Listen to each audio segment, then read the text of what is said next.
Good morning, everyone. Welcome to the Adults and Health Committee January 2025 meeting. I start, as always, with the chair's announcements that we allow filming and photography at these meetings, so feel free to take pictures and use social media, but not to disrupt the proceedings, of course. And please, can everyone turn their mobile phone to silent or to vibrate? This meeting is being live streamed, and the recording of the meeting will be available afterwards to view on the County Council's website.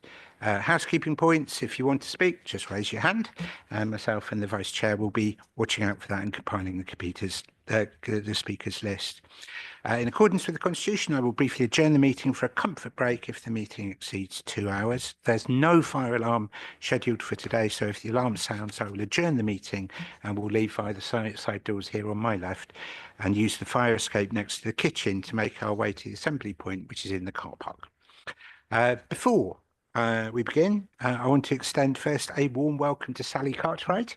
Sally joined us at the beginning of the month as the new Director of Public Health. She brings a wealth of experience to the role.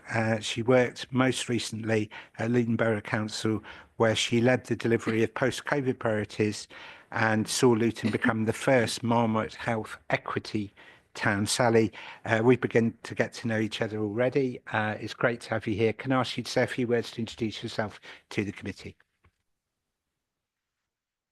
Thank you. Is that working? Yeah. No. Yes. The red one. Thank you for that welcome. I'm delighted to be here, and I'm on week 3, so still very new, but yeah, really pleased to take on the role and look forward to working with everybody. I suspect that not all of your interventions will be as concise as that one, but thank you very, very much. We also saying goodbye to a senior member of our team this month, and that's to Kirsten Clark, who will be leaving her role as Service Director for Adult Social Care at the end of February, start of March. She's been 3 years with us in the County Council. She's moving to a new role as Assistant Director of Adult Social Care at Coventry City Council. During her time here, Kirsten has played a huge role in the development, delivery and improvement of adult social care for our residents. She's led the service through some challenging times, including the safeguarding cases, the closure of services, including care homes, supporting our most vulnerable residents through their extremely difficult period. So I would like, on behalf of the members and of the council, to thank Kirsten very warmly and genuinely, and to wish her success in her future career. And finally, from me, I would like to provide an update on our Care Quality Commission assessment forthcoming. As we heard at the last meeting, the CQC is now assessing local authorities' adult social care functions and how authorities are meeting their duties under Part 1 of the Care Act. And we received a notification on Monday, the 11th of November, that the CQC was starting its assessment period for our council. We did a submission of a self-assessment pack for the council's adult social care, along with an information pack. Hold in your breath, folks, consisting of 191 different documents were submitted to the CQC, which is phenomenal. And a self-assessment report that was how many pages? Roughly? At least 80, thank you. Right. So that's a lot of paperwork. And it's quite proper that this process takes place, and everyone's entering it in good faith. But it's a huge, huge obligation on our officers, and I would like to place my thanks to them. All of that work continues, of course, in preparation for the actual on-site visit from the CQC, but that is a phenomenal piece of work that's already been done. Our on-site visit is expected within the next 6 months. We will have at least 6 to 8 weeks notice of the dates for this. The CQC are likely to spend 3 days on site and conduct some further meetings remotely, including meeting staff and external partners and elected members. And myself, Councillor Van der Ven and Councillor Bowden's name have been passed to the CQC, and I'm sure we'll all have an opportunity to speak to them. A range of workshops is being planned to ensure staff feel prepared and equipped to talk about the work they do, and officers are continuing to prepare for the assessment. It's a huge moment for the service, and it is right that members here at the committee are brought fully up to date about that. That concludes my chair's announcements. Any comments or questions, or can I move on? Okay. Let's do apologies for absence and absence. Apologies for absence. Rashenda. Thank you, Chair. Apologies for absence have been received from Councillor Costello, from Councillor Prentice, who is substituted by Councillor Boulat, also from Councillor Corney, who is delayed but will join the meeting as soon as possible. Councillor Bowden also gives his apologies that he is here but has needed to step out, and also he will rejoin the meeting as soon as possible. And Councillor Bowden spoke to me. It's a very legitimate reason, and so we fully understand his need to do that. I've seen Claire, Councillor Daunton's name. Could you say that again, please? I think I've got it now.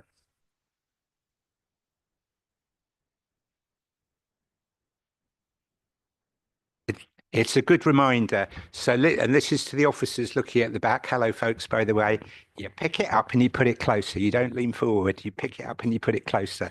Because otherwise what happens is you gradually move back and back and back, and it becomes more like difficult. You just did. And Councillor Dodson is quite right to remind us of that. Did you announce the substitutions there? Sorry, yeah, I didn't totally catch it. Thank you very much for that. Does any member wish to declare any disclosable pecuniary interest or non-statutory disclosable interest? No? In which case we move to the minutes, the meeting of the 12th of December and the action log. That's on pages 5 to 28 of the agenda pack. Some additional action log updates were also circulated electronically to committee members on the 21st of January and are published on the meeting web page. We're now being asked to approve the minutes. Everyone happy? I'm seeing nods. People on my right, hang on, I just look on my right for a moment. If you approve the minutes, I need to see nods. Yes, I'm seeing it, but I do also see a hand. Councillor Slatter. Yes, sorry if I've missed it in the updates, but I meant to jot it down if I could find it. The need for some update on the Care Academy is something I've been asked about, and I would like to be able to say if we have. Can I just interrupt you for a second, Councillor Slatter? I think that's on the action log, isn't it? Yes, I think. Yeah. Can I just do the minutes first? As I was in the middle of doing it. I saw nods to my right. I saw some nods to my left. Can I just check? Yeah, so the minutes are agreed and I signed them. Okay, if I could pass, can we pass those to Rashenda? That's that done. Sorry, it's a formal duty that I've got, so I have to make sure I do it well. I now move to points and questions on the action log. Councillor Slatter, please do resume. Yes, you're quite right to interrupt me, but I was wanting to make sure I didn't miss my opportunity, and I couldn't find it again just now. I thought I'd highlighted it, and that is I'm really keen to have an update on the Care Academy. Things are going right, things that are not going as well as we'd like, just because people are asking me about this, because I've been promoting the concept and indeed the reality of it. Thank you. Just so I understand your question well, you were asking about a date. Could you just clarify that again? I'd like to know it is on the agenda, for a firm date, for at least an update. I'd hope to see it before the end of this municipal year, as it were, but... I don't want to be procedural about it, but I suspect that's the agenda plan, not the action log. Am I right? It is recorded on the action log, Chair, yes. It is. Okay. Patrick Yes. Thank I've you. introduced you the Chair. first time. Patrick Warren Higgs, Director of Adult Social Services. Thank you, Chair. Apologies. We will make sure that note is brought to you. It isn't suggested in the action log to be on the agenda, but there's a briefing note for all members to be an update on the Care Academy. We'll make sure that happens certainly before the end of the municipal year. Thank you very much. And I've got two other members who want to ask about the action log. Councillor Seif. Thank you, Chair. The Right Person, Right Care. We have been given a paper, which is exceedingly helpful. Thank you very much, Patrick, for that. But what I want to ask is, can we have continuous updates on it, or as it is, because I think it's dealt with now on the action log and therefore deemed to be closed. So I'd like to hear further in future as phase 3 develops. How I propose, because the danger is the action log gets longer and longer, and we've seen that sometimes in previous meetings. So I would be pleased if it could come off the action log. But if Councillor Steve's request can go in the minutes, so then there's a written record that you're asking for continuous feedback. But there is a danger that the action log becomes overlong and then we get clogged up in bureaucracy. Is that okay with you? Yeah, thank you. And then I've also got Councillor Daunton. Yes, thank you, Chair. I think you might make the same comment about this. Minute 267, and this is about the mental health section 75 agreement extension. The last note was the 12th of December. The Executive Director for Adults Health and Commissioning stated that an update would be taken to a future spokes meeting. I presume that will happen and it can then be taken off the action log. Again, I ask Patrick to comment on that. Yeah, we will take that to a future spokes meeting. That's a working train with Richard Hills, Interim Service Director. So, yeah. Okay, thank you. Can we take it that the action log is agreed? Thank you. One more? No, it's not. Yeah, sorry. Item 3, petitions and public questions. None have been received this month, so we'll move on. So we now move to the main item for this morning, and I'll introduce it briefly. This meeting is a special meeting with the vast majority of this morning set aside for budget scrutiny. We followed this process last year. Every committee, not just us, followed this process last year. And it's a chance for all members to really ask questions of officers about the budget proposals coming forward and to inform ourselves in advance of the full council when this is finally subject to debate. We've set up an hour and a half to do this, and we've divided it up into 5 or 6 sections to make it more digestible, let's say, in terms of how we try and deal it, not just deal with 200 pages all at one go. So we'll see how that goes, but I'll explain that when we get there. We've got at the table Patrick Warren-Higgs, our Executive Director, and Sally Cartwright, our DPH, Director of Public Health. I'm also pleased that Michael Hudson, Executive Director of Finance and Resources, has come to this committee. Thank you for joining us. And then also at the table, you can see Sally Shaw, Service Director, Adult Social Care, Richard Hill, Service Director for Commissioning, Val Thomas, Deputy Director for Public Health, Sarah By, Head of Performance and Strategic Development, and Justine Hartley, our Strategic Finance Manager. And Justine is always a star in these meetings and has done a lot of this work in reality. So it's very, very good that, and I don't want it to be seen that she's at the end of that particular queue. Thank you for everything that you're doing, particularly with Michael listening. At the end of the vote, at the end of the approximately hour and a half we do this, Patrick and Sally will make some concluding summarising points, and those points will be filled out into a template or a questionnaire that all committees are filling in and submitting to the Strategy, Resources and Performance Committee.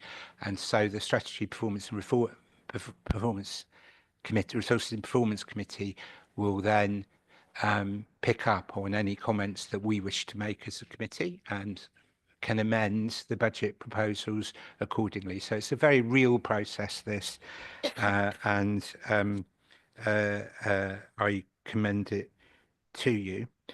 I'm now going to explain how we're going to divide it up. Firstly, Michael is going to talk a bit about the council's overall position. If you're on another service committee, you might have heard that already, but there may be members here who've not heard that, and it gives us a chance to put into context the budget proposals that are coming forward for adults and health. So we'll hear from Michael first. We'll then hear brief overall introduction overview from Patrick and from Sally. We will then move into without questions or comments at that point because it's overview. We will then move into the way that we're going to break this up. Sorry, I need to go through my notes.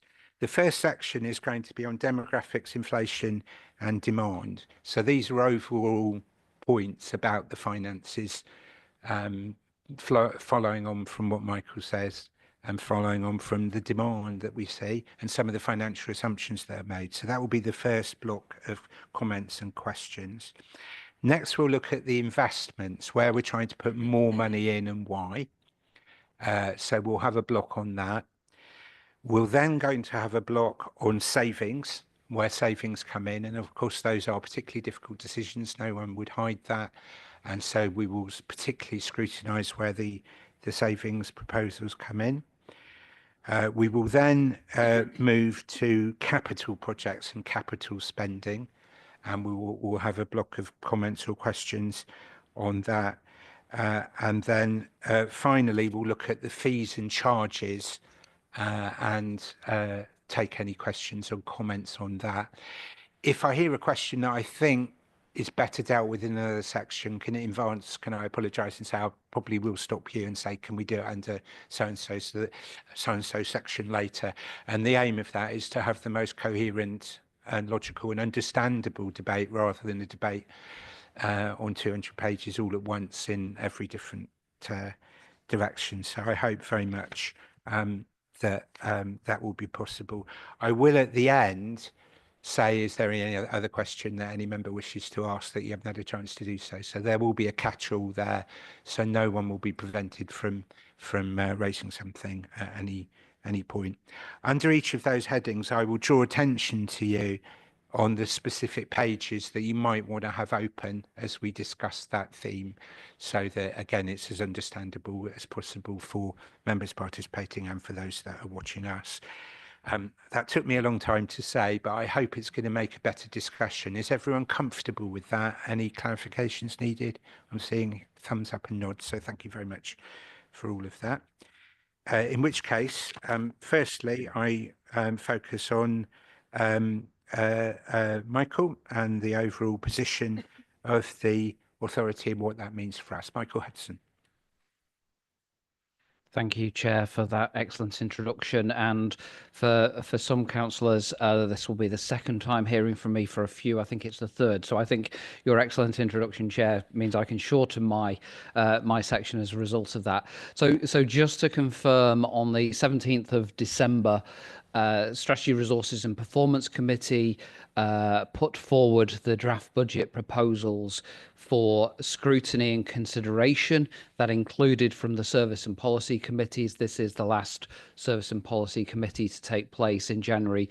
Before then, Strategy, Resources and Performance reconvenes on the 28th next week to then consider feedback from all of the committees and other bodies and public inputting into that consultation. And then there will be a proposal for full council to consider the budget when it meets in February.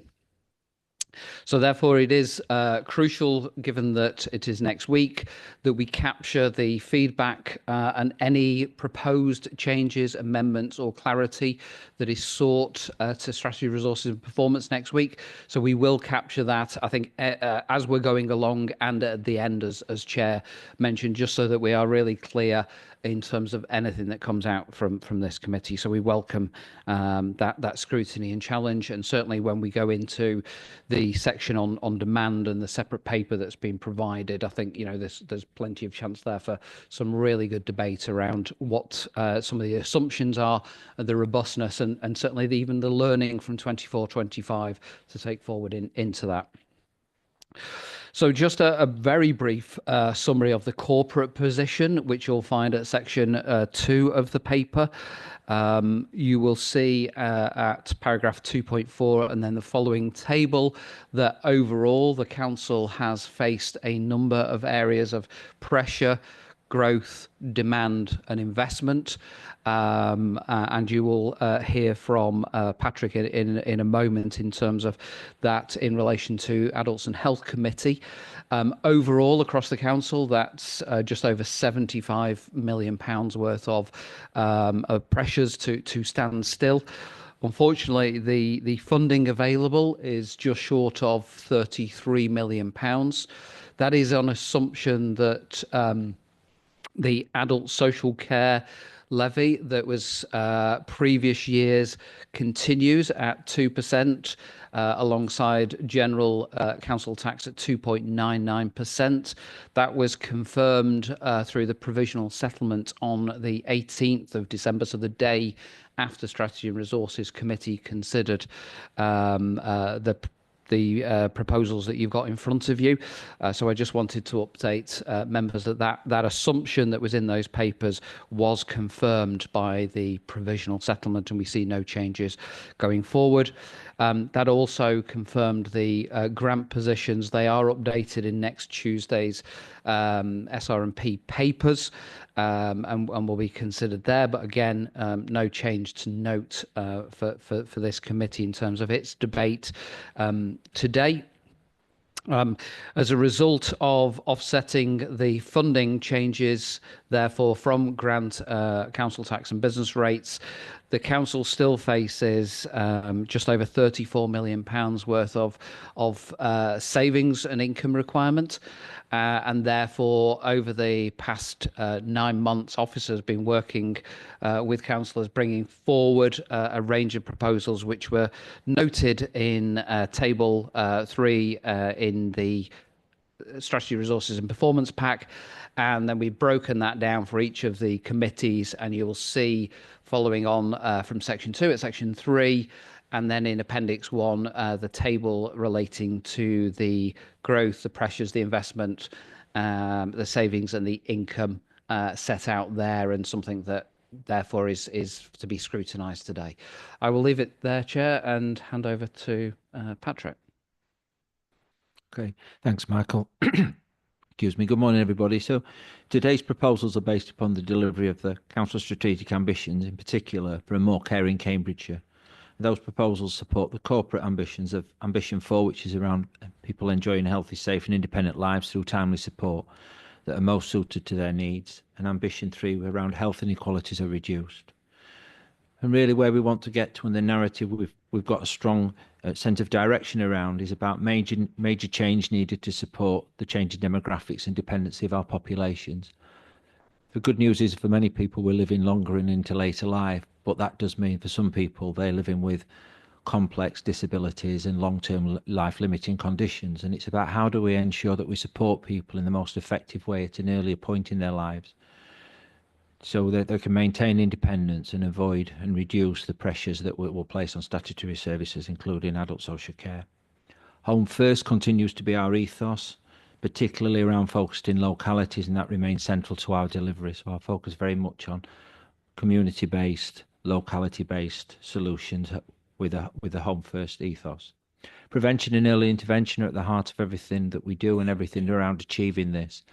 It's much more important that we think around how can we work much more broader with our populations and think around a prevention and an early intervention approach.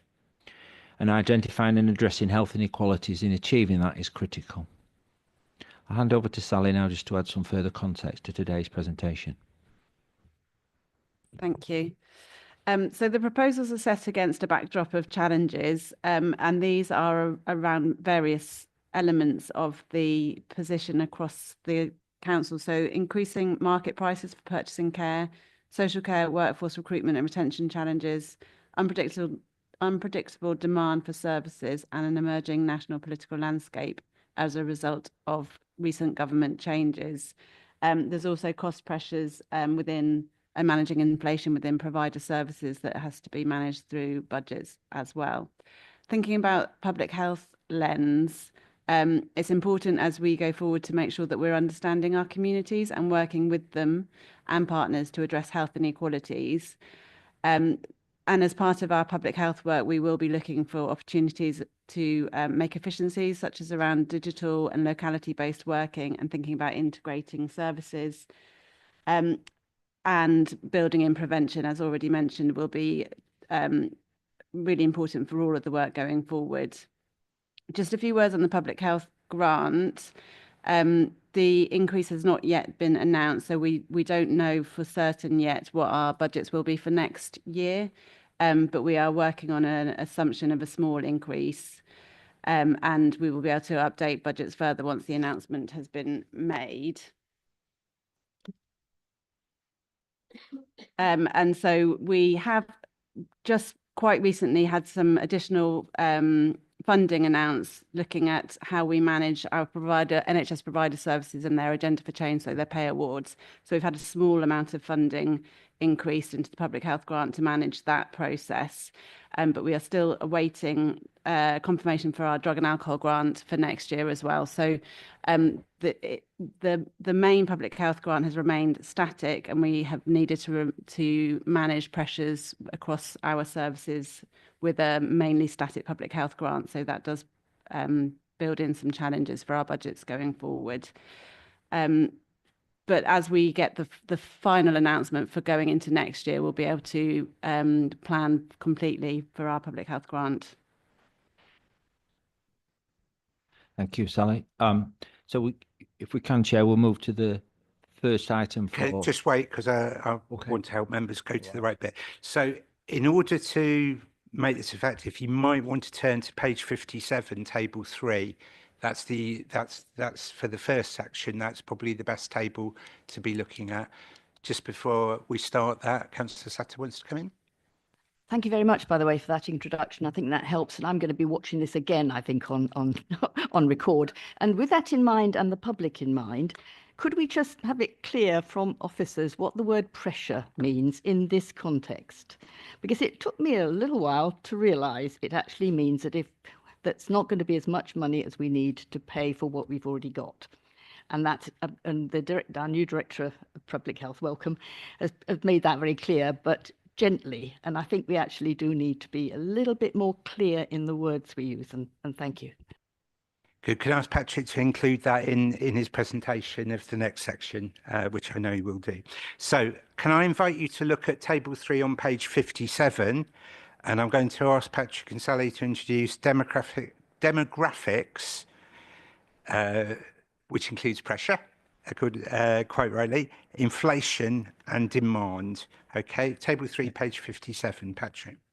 Yeah, thank you, Chair. And I expect that the papers as we're presented now, and I'll hand over to Richard Hills and to Justine Hartley, that Councillor Slatter's question will be addressed here, because this is very much about our overall financial position, driven very much by pressures, both demography, demand and financial, from the inflationary price rising. But I'll hand over to Richard and Justine, but others in the team have joined the meeting today to help with any questions that may arise. Hello, everyone. I'll give a quick summary following on from Michael's overall corporate position on the finances. And I'm very pleased Justine's sitting next to me, because there's a lot of numbers involved. I'll give a financial position for adults, health and commissioning. Overall, the budget's being proposed is 385 million, and that includes total growth of 32 million. That's offset slightly by the 21 million of proposals this year to deliver savings, and you'll hear about those investments in a latter section. But they will be drawing on best practice, and they will be our continual focus, as Sally said, on being early help and prevention focused in our pathways and our delivery of adult social care. As a result, that gives us a net investment this year of 8 million. For 25-26. Within that 32 million of growth, the two significant amounts are for inflation, 10.8, and for demand, 10.1 million. The 10.8 on inflationary pressures, that's to cover CPI inflation, and that's 3.1 million. And to cover the pressures of real living wage, which is a 5% increase this year, taking real living wage to £12.60. and there's 7.7 million set aside for that. We're continuing to build on a number of years of investment. The inflationary money put in last year and the year before was very healthy because we were driving up unit prices, and just to confirm, 90% of providers at the moment have confirmed paying real living wage that we work with, and that figure is actually 96% for providers in the county, operating in the county. As part of the 32 million growth, there is also NI pressures being recognised by changes from the last budget, central government budget, and there's an additional 5.4 million set aside to help providers with that specific NI pressure. So that's our approach to contractual uplifts plus the NI pressures. We continue to focus on supporting areas that are struggling for supply, which includes supported living, and continuing to take our home first approach, where we're looking to support domiciliary care and direct payments. I think that's all I need to say on the inflationary pressures. Thank you. So I'm just going to pick up Councillor Slatter's question first, actually. So in the context of the business plan, a pressure is something we can't avoid, whereas an investment is something we choose to put into. So the national insurance, change in legislation can create a pressure. What we've also got in here is some rebaselining of mental health packages. So that links into our demand work, which we'll talk about in a minute. But yeah, fundamentally, a pressure is something that... Justina, sorry, again, can you move it much closer? Sorry. I'm not hearing you at all. Just move the actual unit much closer to you. Lovely, thank you so much. Okay.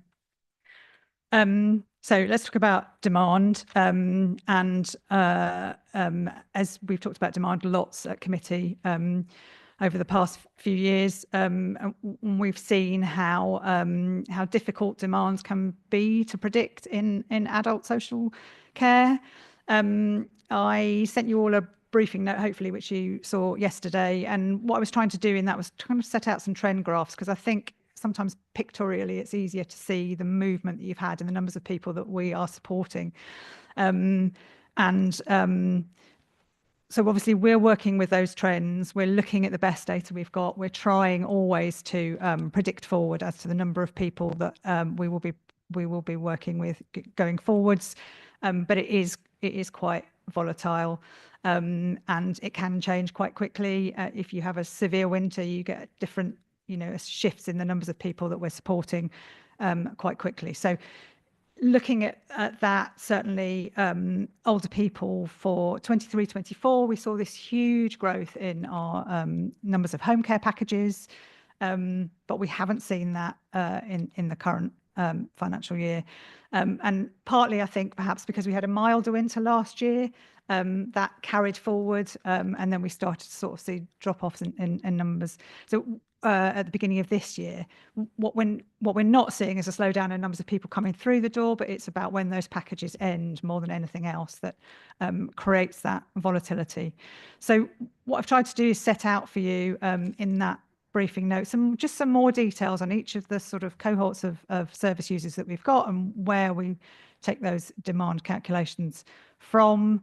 As I say, they are best estimates, and when you've got such volatile numbers as you saw in those home care graphs from changing from one year to the next, all I can say is they are a best estimate, but things may well change. As part of the work that we do to predict the demand going forwards, we also look at current in-year position. So obviously, when we do these demand assumptions, we're doing them now for next year. When we get to the end of March, we'll go and we'll rework all of that as what is that cohort of service users at the end of March and what is the cost of that. So you've got some what we call rebaselining adjustments in here. You've got one for mental health and pressures, because mental health has grown.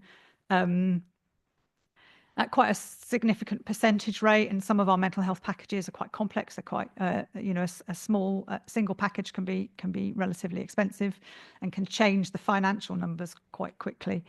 So you've got an additional amount of money put in for mental health, but at the same time, you've got a big amount of money coming out for older people because of the numbers of people that we've seen this year. So it's really bringing us up to date with where we were at the time we did these demand numbers to say, okay, this is permanent budget that on our cohort that we've got at the moment that we're working with isn't needed, and then the demand projects forward onto the growth that we will see into the future. So I think that's all I wanted to say, but very happy to take any questions. And if there are any questions on the briefing paper in future, very happy to take them outside of committee. And can I just remind members that the last two meetings, we've had quite long discussions about the methodology for forecasting. I won't suppress any questions or comments on that today. It's perfectly proper. But I hope we won't focus only on the methodology they use, but actually what they found in it, and accept to some extent we should accept the methodology they use and work out what it's telling us. But I won't suppress any question that any member wants to put. Okay, so all of that, demographics, inflation and demand, including pressures. I've got to start with Councillor Seif. Thank you, Chairman. I'll make sure that I talk into the mic. The figures that we've got in front of us are highly aggregated. We don't know the detail behind them and the assumptions that are made. I'm hoping, obviously you do, and our chairs do as well. But we have to work on what we see here now. And I fully accept the difficulties that you have in making the forecast that you do. So my hat's off to you, because it's obviously an extremely complex process. But nevertheless, I can read something from these figures, and it's actually something that I find a little disappointing, which is this. Clearly, demand is growing, however you've calculated it.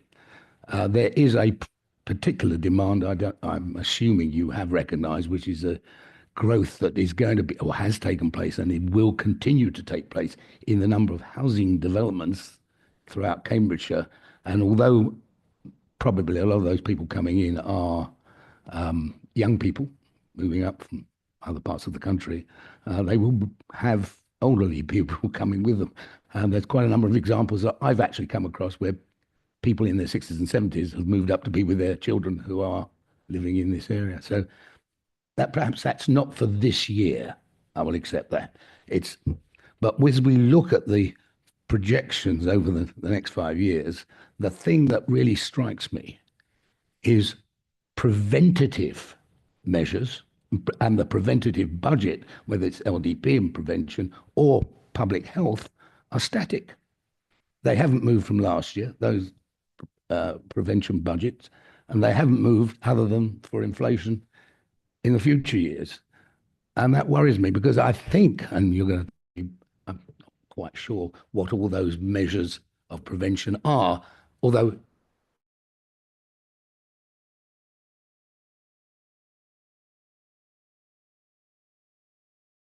I'm not quite sure, to be honest, what is comprised in that. But normally you would expect to apply preventative measures and therefore bring down the substantive cost of care and health services that we do provide. So, convoluted question probably. Why are we not seeing? I know you have your statutory, we have our statutory duties, which we must respect and provide for. But I would have hoped, and particularly given the, what can I say, the ethos of this council, that I would have liked to have seen more preventative measures taking place, and expected to see a budget increasing and having an effect, therefore, on our statutory expenditure. I can give you an example, but perhaps I'll just leave it at that for the moment. Just when you see whispering at this end of the table, obviously we've got a big team of officers to ask, so we're conferring who's best. So I'm going to take Richard first, then Justine to answer that point. Richard. Thank you. Yeah, yes. Let's get into that. So yes, you're right. Demand is growing and pressures is growing right across the country for adult social care services, and all councils are feeling this pressure and trying to do that within the budgets as Michael set out. What I would say in terms of prevention and early intervention is very much that Cambridgeshire is at the fore of that. It still maintains quite a high spend in that area that a lot of other councils have been forced to cut because of their overall financial situation. We take in about 40,000 contacts in the last year, and our benchmarking against use of resources that's delivered to us by the local government association confirms that we're in around the top 20 councils for our sort of demand management, they call it. But what we really mean is our signposting to preventative services and to early help services. Helped by shout out there to Lucy Davis, who runs that service. It's very coordinated here, sits in front of the Care Act assessments for long-term care. And in front of that, there's a community action plan that needs to be delivered by the teams. And just to go into some of the questions you asked around what sort of actions is that includes OT assessments around equipment, use of tech, use of benefits advice and support, use of the VCSE, Age UK, Mind, MenCap, all of those kind of services. Cambridgeshire have managed to keep quite a large reablement service here. So that's really good. That's in-house and that's still delivering a lot of capacity, not only to step down from the hospital, but for community referrals for reablement. So I suppose there is an element with our budget pressures of sustaining what we've got. But I'm still new, but I'm very much hoping that, and Patrick spoke to me about this already, that we want to continue that shift down our care ladder from the amount we invest in nursing and care homes and dom care and all those things, down as much as we can into this early and prevention model. And that's absolutely key to us around LD employment, growing shared lives. There's lots and lots of things to tackle as always, but it's within that budget envelope. But Cambridgeshire is set up to be an early help and preventative service. Justine. So very little to add. What I would reassure is that we use the population numbers as predicted as part of our demand assumptions. So they do very much feed in terms of the numbers that we're working through. I think Richard's answered on prevention, but the one thing I would also like to add is about the reablement service. So Cambridge has really protected its reablement service. In the past, it's sort of been challenged with recruitment, and it's found it always difficult to be fully staffed. But actually, our reablement service right now, I think, is fully staffed and in really good shape. So I think that's a positive news story that's worth watching.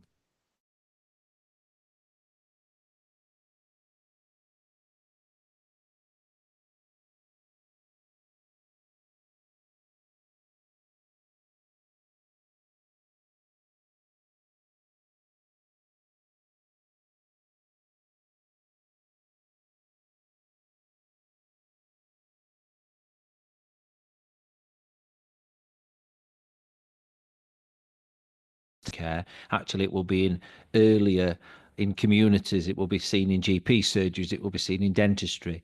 And I think that's where, alongside of the work that we're doing to manage the significant pressures that we already feel within our service, we'll be looking at how do we think about growing preventative services in a broader community-based and more broader general well-being approach. So whilst they're not necessarily reflected in this paper around investment into preventative services, we do have preventative services Richard covered, but it is a conversation with our system partners about how do we deal with it all, because the growth plans, both in terms of housing and population into the next 10, 20, 30 years, are huge for Cambridgeshire. And it's about how do we together work a plan that we make sure that there is the right investment to support people and encourage people to do more for themselves. Thanks. I think this is by far the largest block for discussion, so I expect it to take some time. But I've got a lot of names now, so I'm going to take two or three together. The first one is Councillor Van der Ven.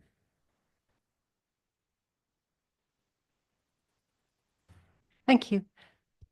I know there are a lot of big numbers in the papers. I wanted to first say I thought the introduction and the context setting was really, really helpful.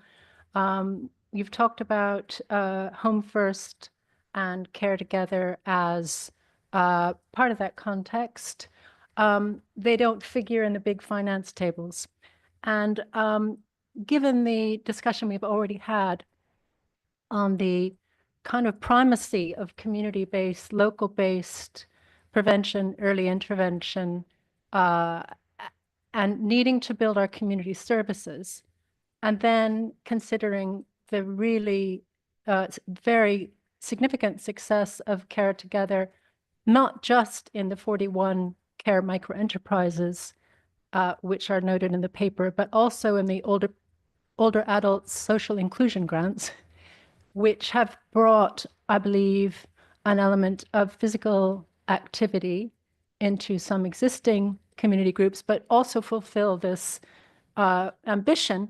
We don't have a plan financially beyond 2026 to maintain investment in Care Together. I understand why, and I understand that we are expecting a report soon to tell us, to inform us about future direction of travel. But I would like to ask officers if you think that in this budget, we should be concerned about future years and anticipate the opportunities that might come for further investment.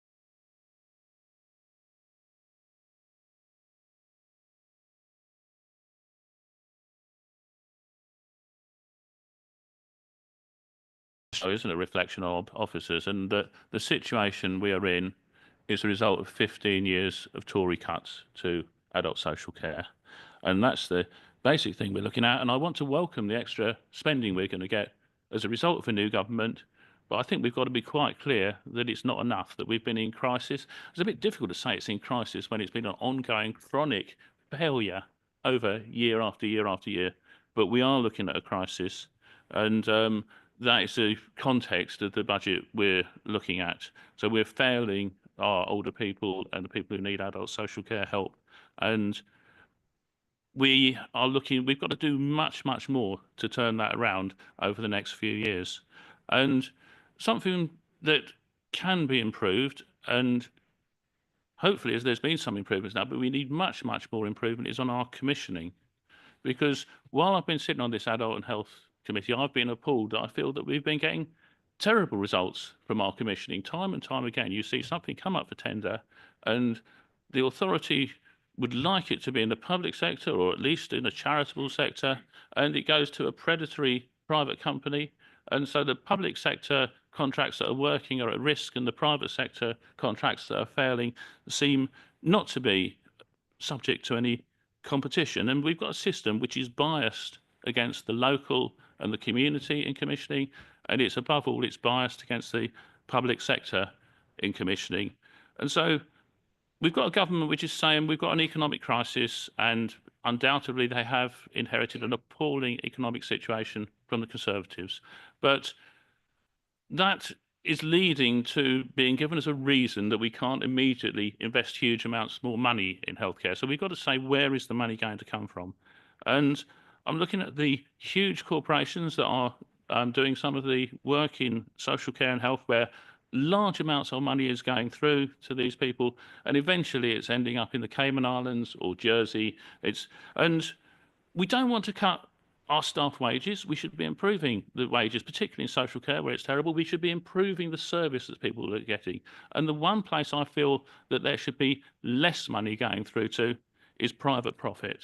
And To that end, I would like to have seen much more in these documents about savings, if you want to call it that, but the opportunity to spend more on the people of Cambridgeshire who need the money so much, on insourcing and on doing things in the public sector so that the money isn't leaching out in private profit, which is happening a bit in the NHS, but it's happening massively in social care.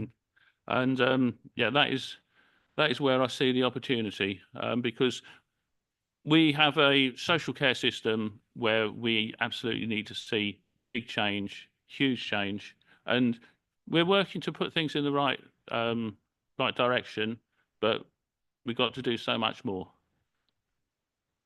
Thank you very much.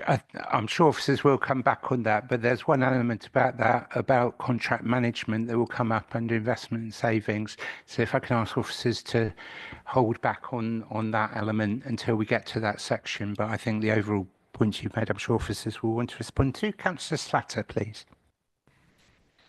Thank you. I want to continue on the discussion about prevention, and we all know that it's really hard to show how you get a return on investment in one place when the benefit is felt somewhere else completely in a different budget line. We understand that. But given the reach of the County Council, I think what I'm wanting to emphasise is the power of knowledge, the knowledge of what is there already, and to help our officers to acquire that knowledge. It's a big ask. You go into any library, everything that's in those leaflets, there's no way you can know it all. Very often it's, you know, a person to ask. So when you talk about new people coming into the reablement, which is music to my ears, then I really like to know that they know all about social prescribers or know where to find one to ask, and that they know what is on offer from the more charitable areas of the private sector. For example, who's got the passive exercise machines in this county? Do we know? Because that makes all the difference to somebody struggling with MS, for example. And so those sort of, they will understand the technical questions to ask if they're trained OTs, but a lot of our officers have a lot of knowledge from their own areas, their own families. And I would hope that there are ways built in for that pooling of knowledge. And this is where obviously digital information can help, even if you've got to translate it into non-digital information for those who aren't included in that facility with the digital information. So it's the role of COSMIC very often. So an awareness of COSMIC in every service committee is important, and I hope there are structures for that. Libraries are our shop window in many cases, mobile and immobile, and things happen in libraries that are immensely useful for the prevention of decline in health and even the prevention of illness. So I'm very much with Councillor Seif and others on the power of prevention. It's hard to put it into well, you can't put it figures really. But see, if we're giving a steer on this occasion to how budget should be, we want to be really careful if we cut things in look like just like community stuff. And I'll mention Melbourne Hub if Councillor van der Ven doesn't on this occasion. We need to be well aware and local knowledge from councillors, social prescribers, etc., is important. I think COSMIC can help a lot of these sort of things join up and get the best out of what limited funds we've got, because I'm not optimistic of getting much more, to be honest.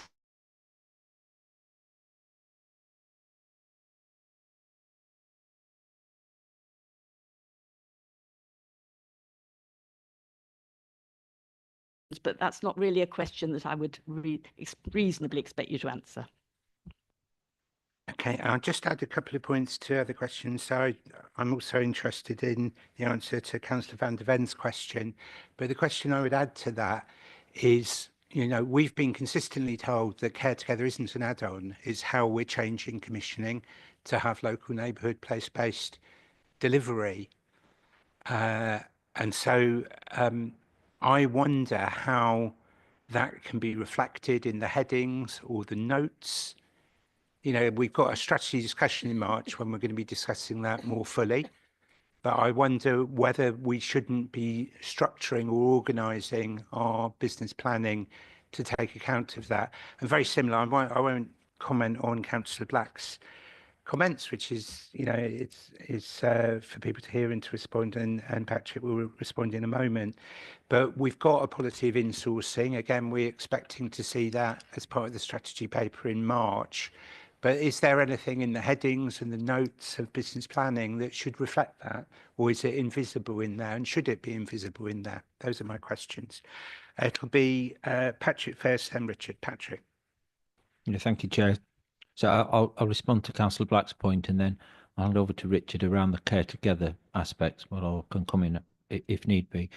So I do think that commissioning and the directorate have considered insourcing when we've reviewed contracts that are about to be tendered. The most of our money, as you can appreciate, are for people who are already in service. So we're actually keeping a population safe and well within our communities, and therefore it's important that when we look at our budget, the budget isn't always available as a whole to do something different with. We're often meeting pressures and demands, and you've seen in the introduction that that's true here, and you'll hear more as we go through today's session. So when we consider around insourcing, it's often done in the basis of what would make the added value in terms of the services that we provide and the funds that we have available to us. And at the moment, most of the spend is within the private sector, because that's where our commission services are. That's where we would direct most of our money to in terms of increases and meeting with pressures. That doesn't mean to say that when we look at contracts, that we don't consider the opportunities for insourcing. We don't look at the different factors around quality, around value for money, around cost, around return on investment, and around growing our business in a more competitive market. But we haven't brought papers that have recommended that to the extent that we've heard from committee. And often that's due to the fact that those factors that we consider don't exceed those of the independent sector. So we won't be bringing papers that would recommend that, because our cost pressures are amongst maintaining the existing population. The pressures don't allow us at the moment to provide further investment, so we would want to invest in developing other services. We want to create that opportunity, and when we get onto the savings and we get onto some of the investments, that's about trying to be much more proactive in our contract management. That releases some funds that we might be able to then invest into preventative services, which could consider about bringing services in-house. But at the moment, the cost pressures are such that we maintain the business in the arrangement that it's got. As contracts come up, we will do that evaluation. We use a number of different tests around assessing around bringing services back in-house. We haven't as yet been able to evidence that that would be a model that we would recommend to committee. Just on there, I don't think we want a general discussion on this today, because we're going to be having a discussion in March. But I just want to place on record again your answer in September at this committee, where you said you would be bringing forward proposals for insourcing, and that's going to be in the March paper. That's still the case? There is a paper that's coming in March where we will consider the opportunities for insourcing within the in-house review, which is contained within the commissioning strategy. So we will be bringing recommendations in terms of that paper in March. Thank you. I think we've dealt with that issue, but Councillor Slatter and Councillor van der Ven made some points. I'm just looking at maybe Richard first. Don't worry, there's several members still to come. Don't worry. No one's... Is it about the same issue, Councillor Daunton? Is that what you're trying to indicate? No, let's take it. No, it's good. No, I'm open. It's been dealt with. It's been dealt with, so let's move on. All right, fine. So, Richard Hills. Right. Care Together, always welcome a question on Care Together. Absolutely. It's been going a few years now. Fortunately, there's funding for it right through the next financial year. But we will be looking in our business planning for 26-27 around how we sustain the good work of Care Together. A couple of things.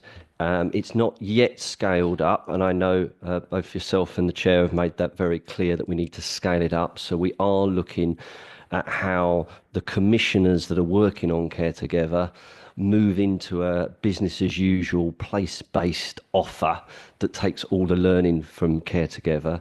And I think we've had real success around co-production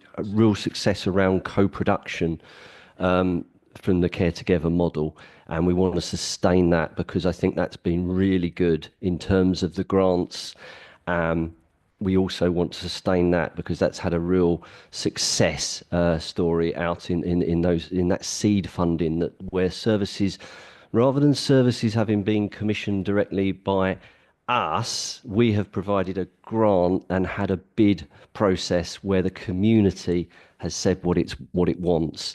And I think that's the future of early help and prevention. So that needs to be embedded in our model, and that's what we'll be looking to embed as we extend the early help and prevention offer. So I think that's absolutely critical. So yes, I think there's a load of really good learning, and the funding fortunately continues right throughout this financial year.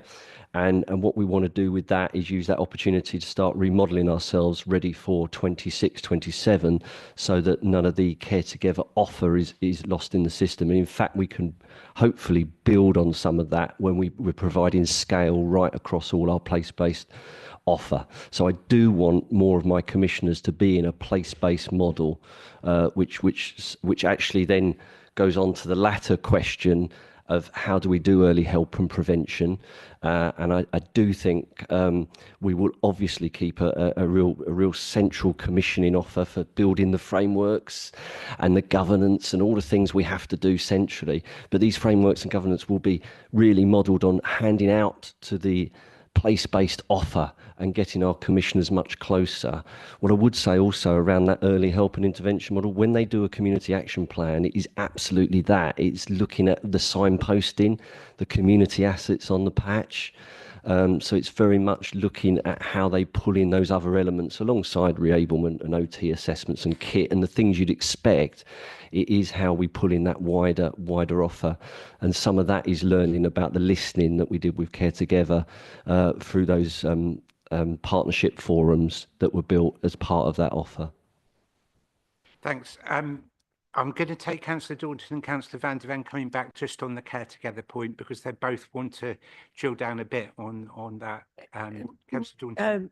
No, thank you. I think my questions have been answered, and thank you for the response. I do have another question about growth figures, but we'll take that. Great, that's fine. Councillor van der Ven. Thank you very much for that response.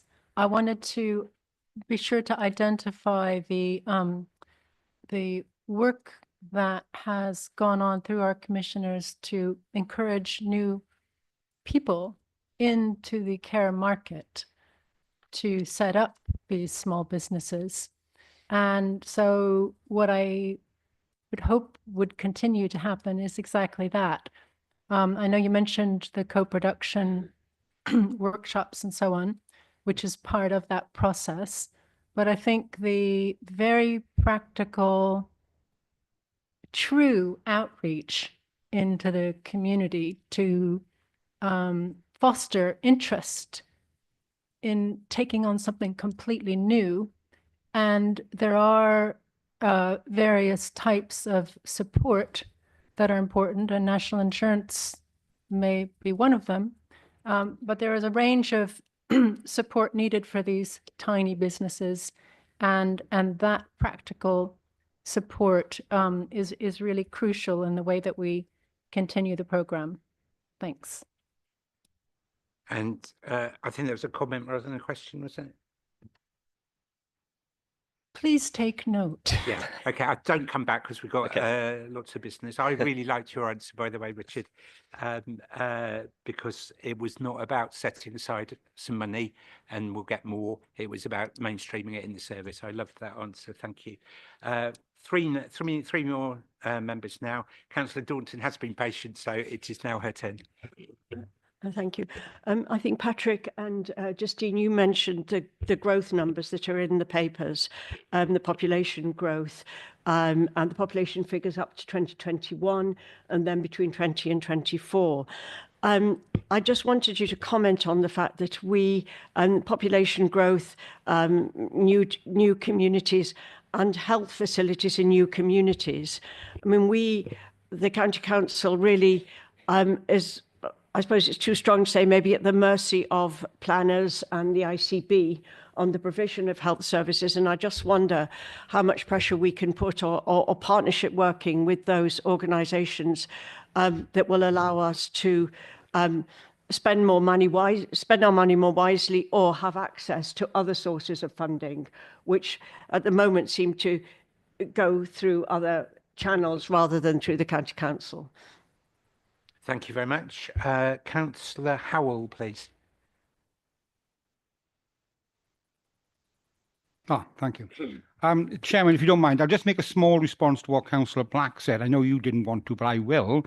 Can I just say that of those 15 years rule, I think it was 14 actually, 5 we were in coalition. So I think a little bit of proportion of the blame should be spared. I'm not going to try and defend the government, but what I will say, the biggest thing that helped with regard to privatisation was in 2003, when the Labour government said that the people who are providing the actual home or the dwelling cannot also provide the care. And therefore there was a split, and therefore this council had to get rid or sell several of its care homes, as did many others. That was the biggest thing that helped the private industry, which I'm very much against coming into care, but they're now here. That was the biggest thing, and that was a Labour government policy. The biggest problem we got actually in social care, which I've worked in for the last 30 years, is of course wants and needs. What the actual people want and what we can provide them and what they need can often be very difficult. And I think this is shown very specifically here. And I think that all the staff know it's never a government, it's always central government have always been the enemy. And I think they work in very challenging conditions. And where they allocate where the need is where the skill is. Unfortunately, the bar is raised higher and higher every year, and therefore it becomes more challenging. And I just want to make those particular comments, Chairman. Thank you very much. It's absolutely your right to do so. We'll be debating the first item, the first question rather, in March again, and I'm trying to keep us to budget scrutiny, but everyone's free to say what they wish to say, and that certainly includes you, Councillor Howell. Thank you very much. Last person in this round, Councillor Boulat. Thank you, Chair. I think the figure that really stayed with me in the report is the one between 2020 and 2024, where providing services for older people and people with physical disabilities increased by 64%. So I think, reading the report, reading how the population most needing those services grew by a third in the last decade as well, one can easily see how at least long term, if not medium term, the funding arrangements are quite unsustainable. And I think what we're doing is trying to just keep what we have at the moment as much as possible, and they're very challenging circumstances. Although I welcome some of the additional funding from national government, that is not enough. I think we have to be realistic about how sustainable this funding is in the longer term.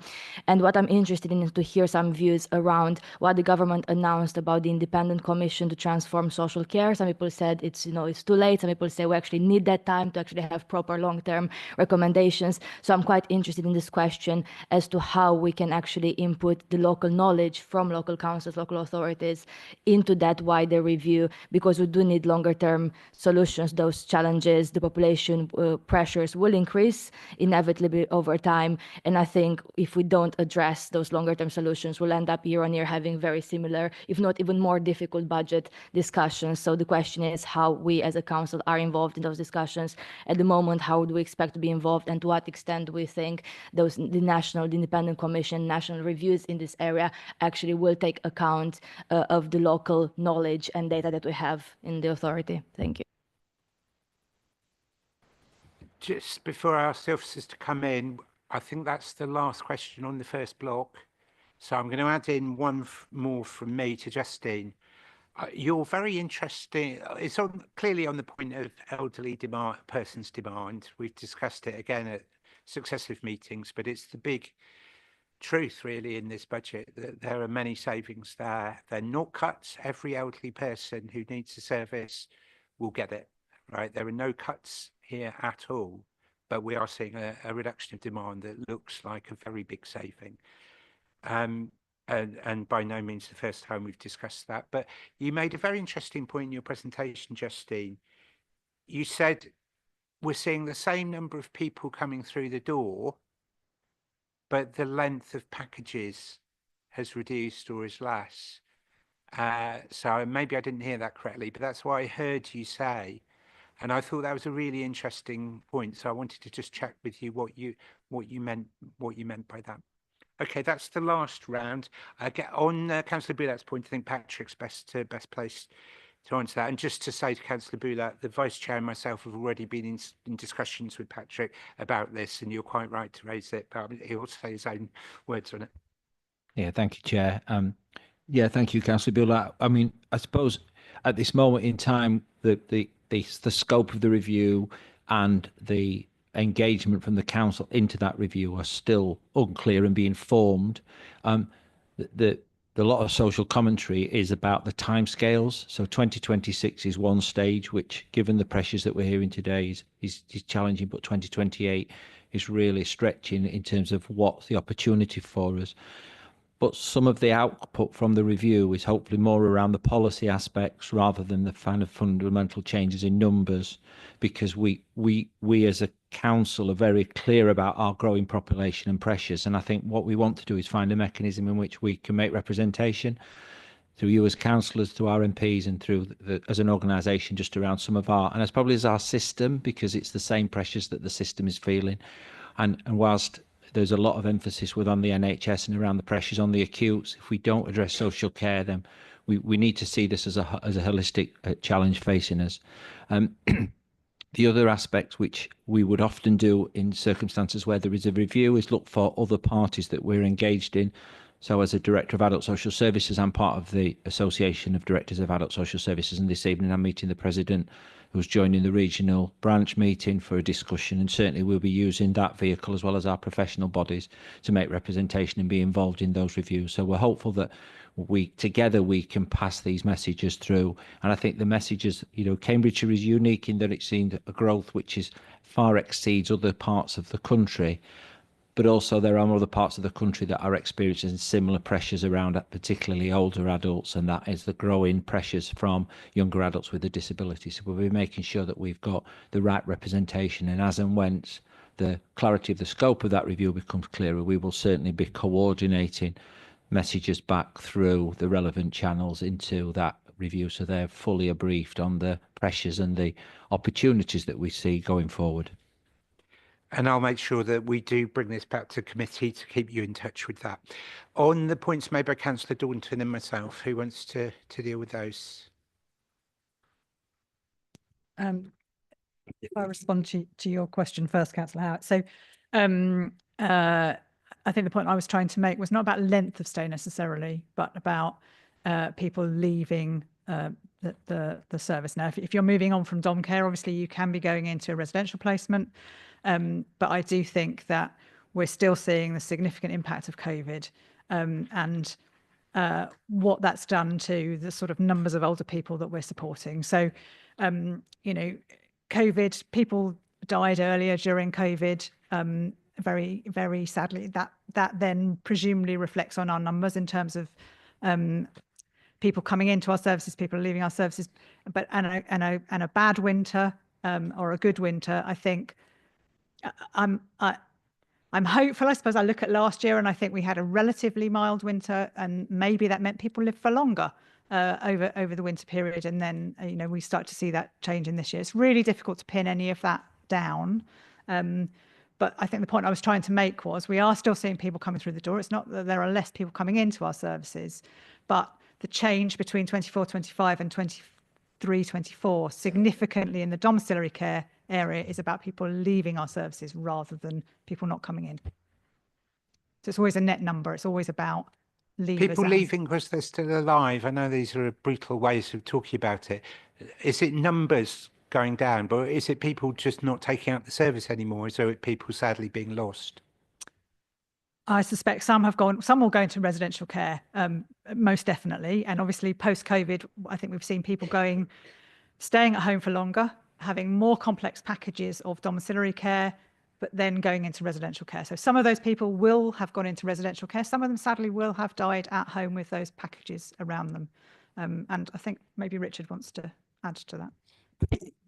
Just for context, probably worth saying nationally we're seeing length of stay in long-term care falling overall.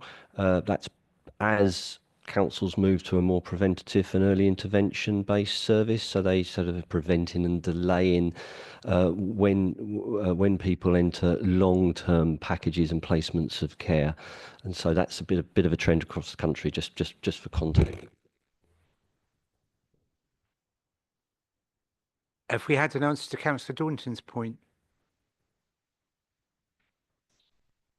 So I think Councillor Daunton's point was about population growth in new communities and how we ensure that the health facilities are set up. I don't think that's a question that I can answer, but I don't know whether Sally and Patrick at that end of the room would like to answer. Could Councillor Daunton clarify it, and then I'll invite officers to come back? Yes, I think you're right, Justine. I think, Chair, sorry, through you. I want to know that we're getting a fair deal. We're not picking up the tab for other organisations and other services which are not coming forward.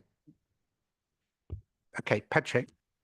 Yeah, we will be fighting vociferously to make sure we're not picking up the tab, but the view will be that together with our system partners, we'll be looking at new communities and identified areas of growth, including developments of community assets.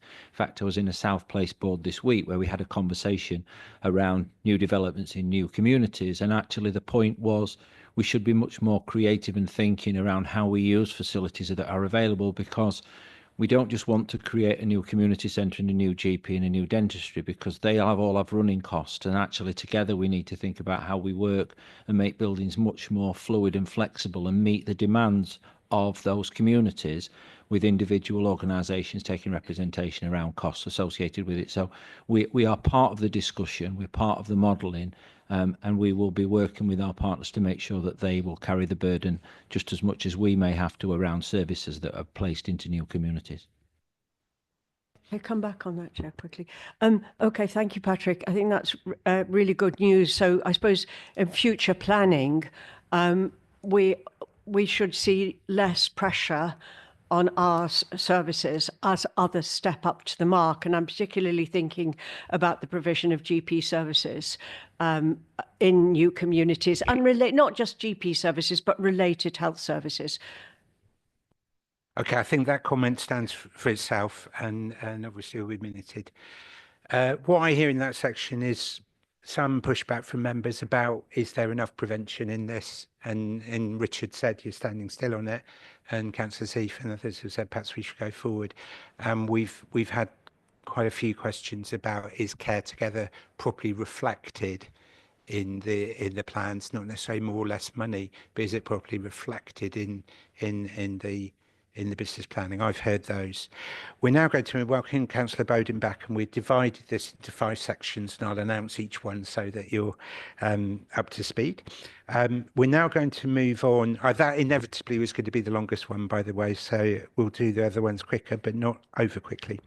We'll now move on to investments, and I suggest that you look at table 3 on pages 58 to 59. Table 3 on pages 58 to 59.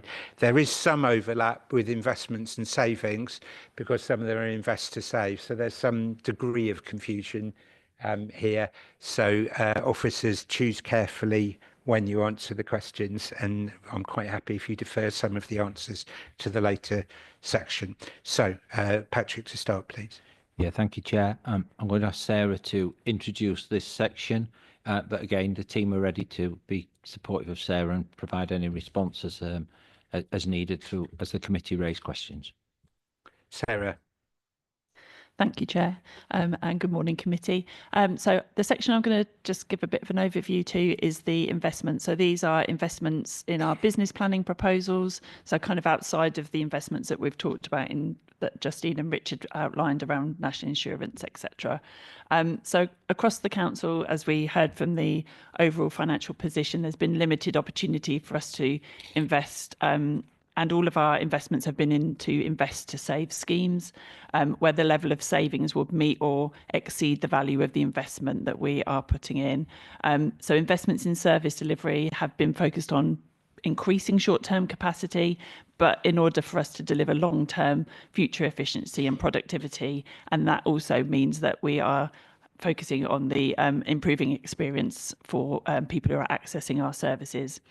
Some of the key proposals that we have outlined as part of the business plan have included growing our social work expertise. So we've invested in an apprenticeship pathway to make sure that we're growing our workforce within the council and reducing our reliance on any temporary or locum staffing. We've also sought, in terms of some of the other discussion earlier around early intervention and prevention, we've sought to invest in those areas as well. So we've put additional resource to support the introduction of a quality assurance forum. So this is our opportunity to really scrutinise the care packages that we are commissioning to make sure that we're embedding that strengths-based approach and taking every opportunity to maximise those early intervention prevention approaches, things that were already out in the community, understanding what would meet somebody's needs in the best way. And we've also invested in our reablement service a bit further through physiotherapy interventions. And this is to enable us to have a focused intervention which will help support somebody's independence alongside OT, for example, and reducing dependence on longer term care. And finally, one of our investments is around contract management and brokerage. So we're investing in that function to make sure that we increase the capacity within those areas to better manage our contract outcomes, to ensure that we're really focusing on driving cost and efficiency through those contracts and ensuring that the providers are delivering what we're asking them to deliver and making sure that we've really focused on utilisation of things like our block contracts to make sure that we've really got the efficiency under tight management. I'll pause there and take any questions, and I'm sure my colleagues will be able to help me with any of those answers too. Thank you. That's very good. Councillor Seif. Thank you, Chair. I indicated before, we've got some very highly aggregated figures here, and I don't know what the detail is and how it breaks down into parts. But if you'll forgive me, Chair, I've got to link my question with savings. So I could pick any one of these, but I'm going to pick 5009, which is a contract management and brokerage investment. Oh, I'm sorry, because I turned away. Yes, I'm going to link that with the savings because it's impossible, I think, to talk about it without talking about the savings. I'm not putting you on the line, but Patrick just told us before how efficient the contract management service is, and you obviously do many you have many controls to make sure that selection of contractors follows a due process. I just must ask, what is, apart from increasing staff, how confident can you be that that will actually produce the savings that you've indicated? Because it's quite a substantial 750,000 in this year and over 1 million in the following year. Have you done the sort of investigations and studies that would indicate where the inefficiencies are or where the opportunities for cost savings can arise, and what are those opportunities? We normally expect that to be possibly as a result of an internal audit or a specifically a study that you may have done internally. So, thank you. Councillor Taylor, good morning to you. Welcome.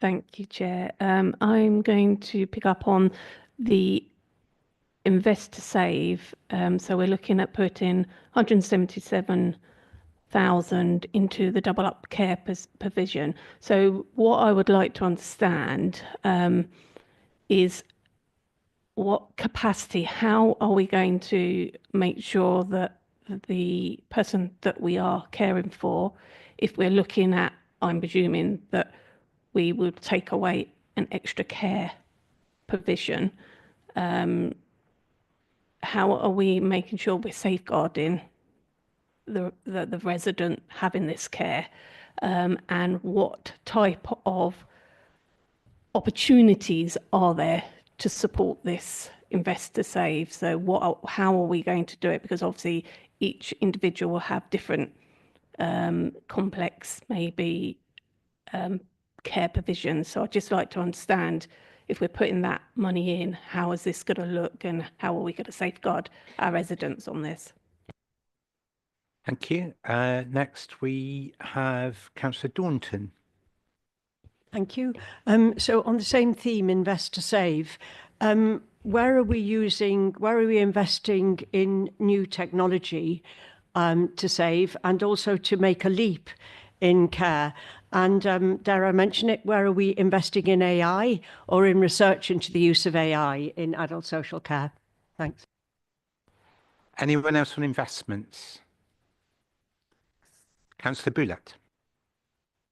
Thank you, Chair. On the social work apprenticeships, I want to ask a question around that because I was looking at the recent Care England report showing how the, recent or not so recent changes in UK immigration rules, especially the ban on social care staff bringing dependents and family members, actually had, and they concluded, significantly reduced international recruitment, which exacerbated the workforce shortages across the UK. So in the light of that, I really welcome more investing in apprenticeships, on like training more people locally, because if those rules are not going to change, we do need to think very seriously about training people in Cambridgeshire and filling in some of those vacancies. So on the investing in social work apprenticeships, I was going to ask a bit more detail on what's behind those numbers, because I was thinking whether those numbers presented there in terms of savings in the in 27 and 28, whether they're really a very conservative estimate or whether that's the best we can hope for in terms of how many apprenticeships we have at the moment. Basically, can we be more ambitious with this, or is it a really conservative estimate we're looking at? Anyone else on this theme? Councillor Slatter.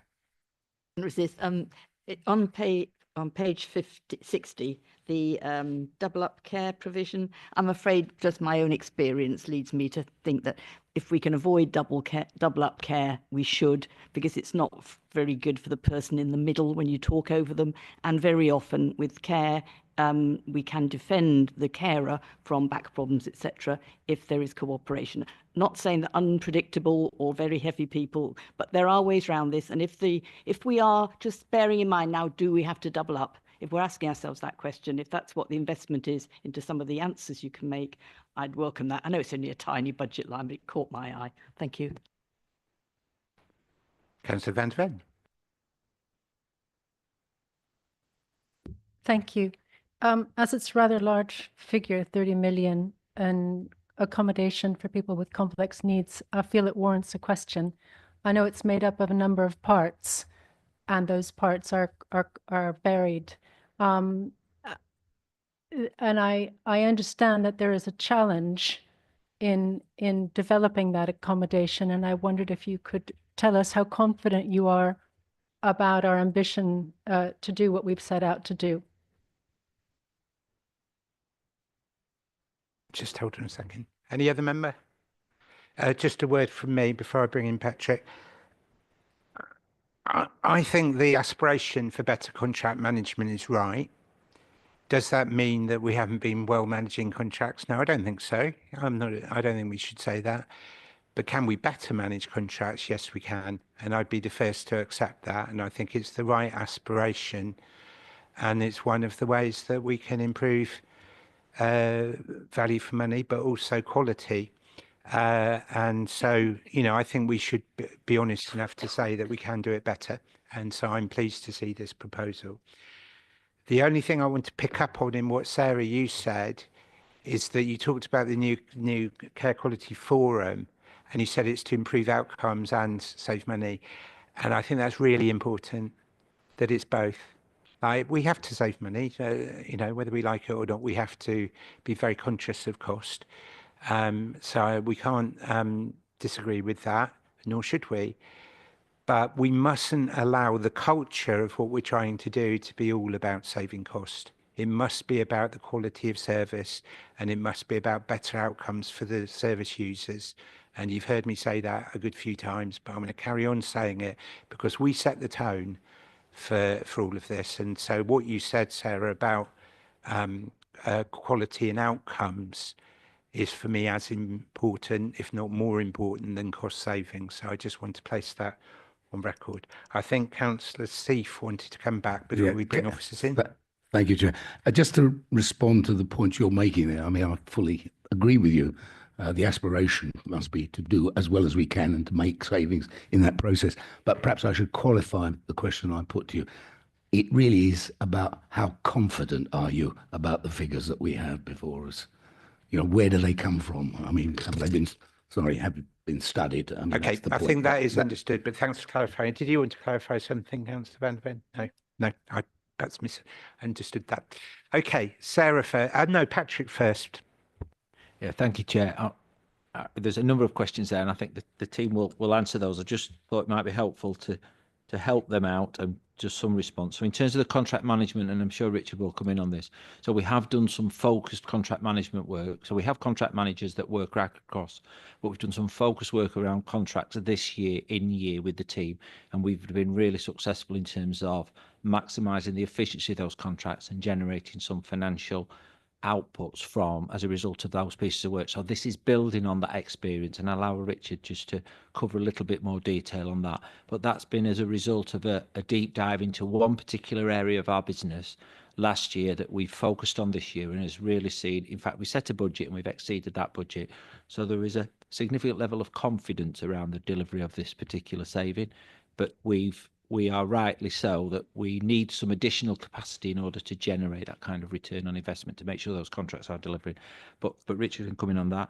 On Councillor Boulat's point around social work apprenticeships, so this is around social workers within the teams. We've got a high levels of vacancies, and we've been successful in attracting 20 apprentices, which we've got throughout our teams. I can't recall the number, but it was at least we had about 150 applicants at least for, probably more, thanks Sarah, more than 150 applicants for the apprenticeship scheme. They've all started in the last kind of month to 6 weeks within their teams, and the savings come from those being paid less than a social work, so we don't have those particular costs, but what the idea being that they will then create, and with the natural churn that we see in the teams, that will create more vacancies. We're hopeful that this can become a continual procession of apprentices coming through our systems. We also have apprentice OTs, so that's another kind of profession that we're looking to promote. But alongside of that, we also do work around our international recruitment, supporting particularly the care providers around we're attracting international recruitment, which continues. And we touched on earlier around Reable being fully staffed. A lot of that is a mix of our workforce that we've attracted from overseas as well as those from within Cambridgeshire. And we will continue to work and support people around attracting international recruitment for our care agencies and our care workforce as much as we do for our own apprentices.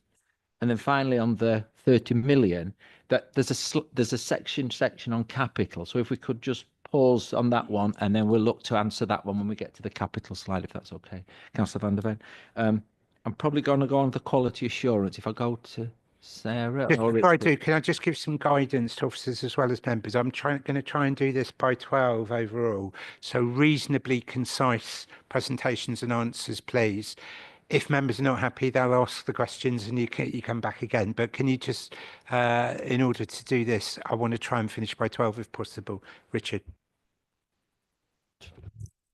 So just to follow up on Patrick with the contracts, probably 4 points I just want to make really quickly. It's going to be quick.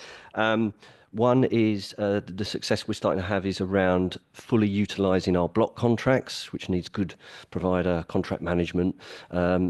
Actual block usage is up 20% because of the work Patrick mentioned from last year, and there's still a bit to go on that. So that's one of our areas.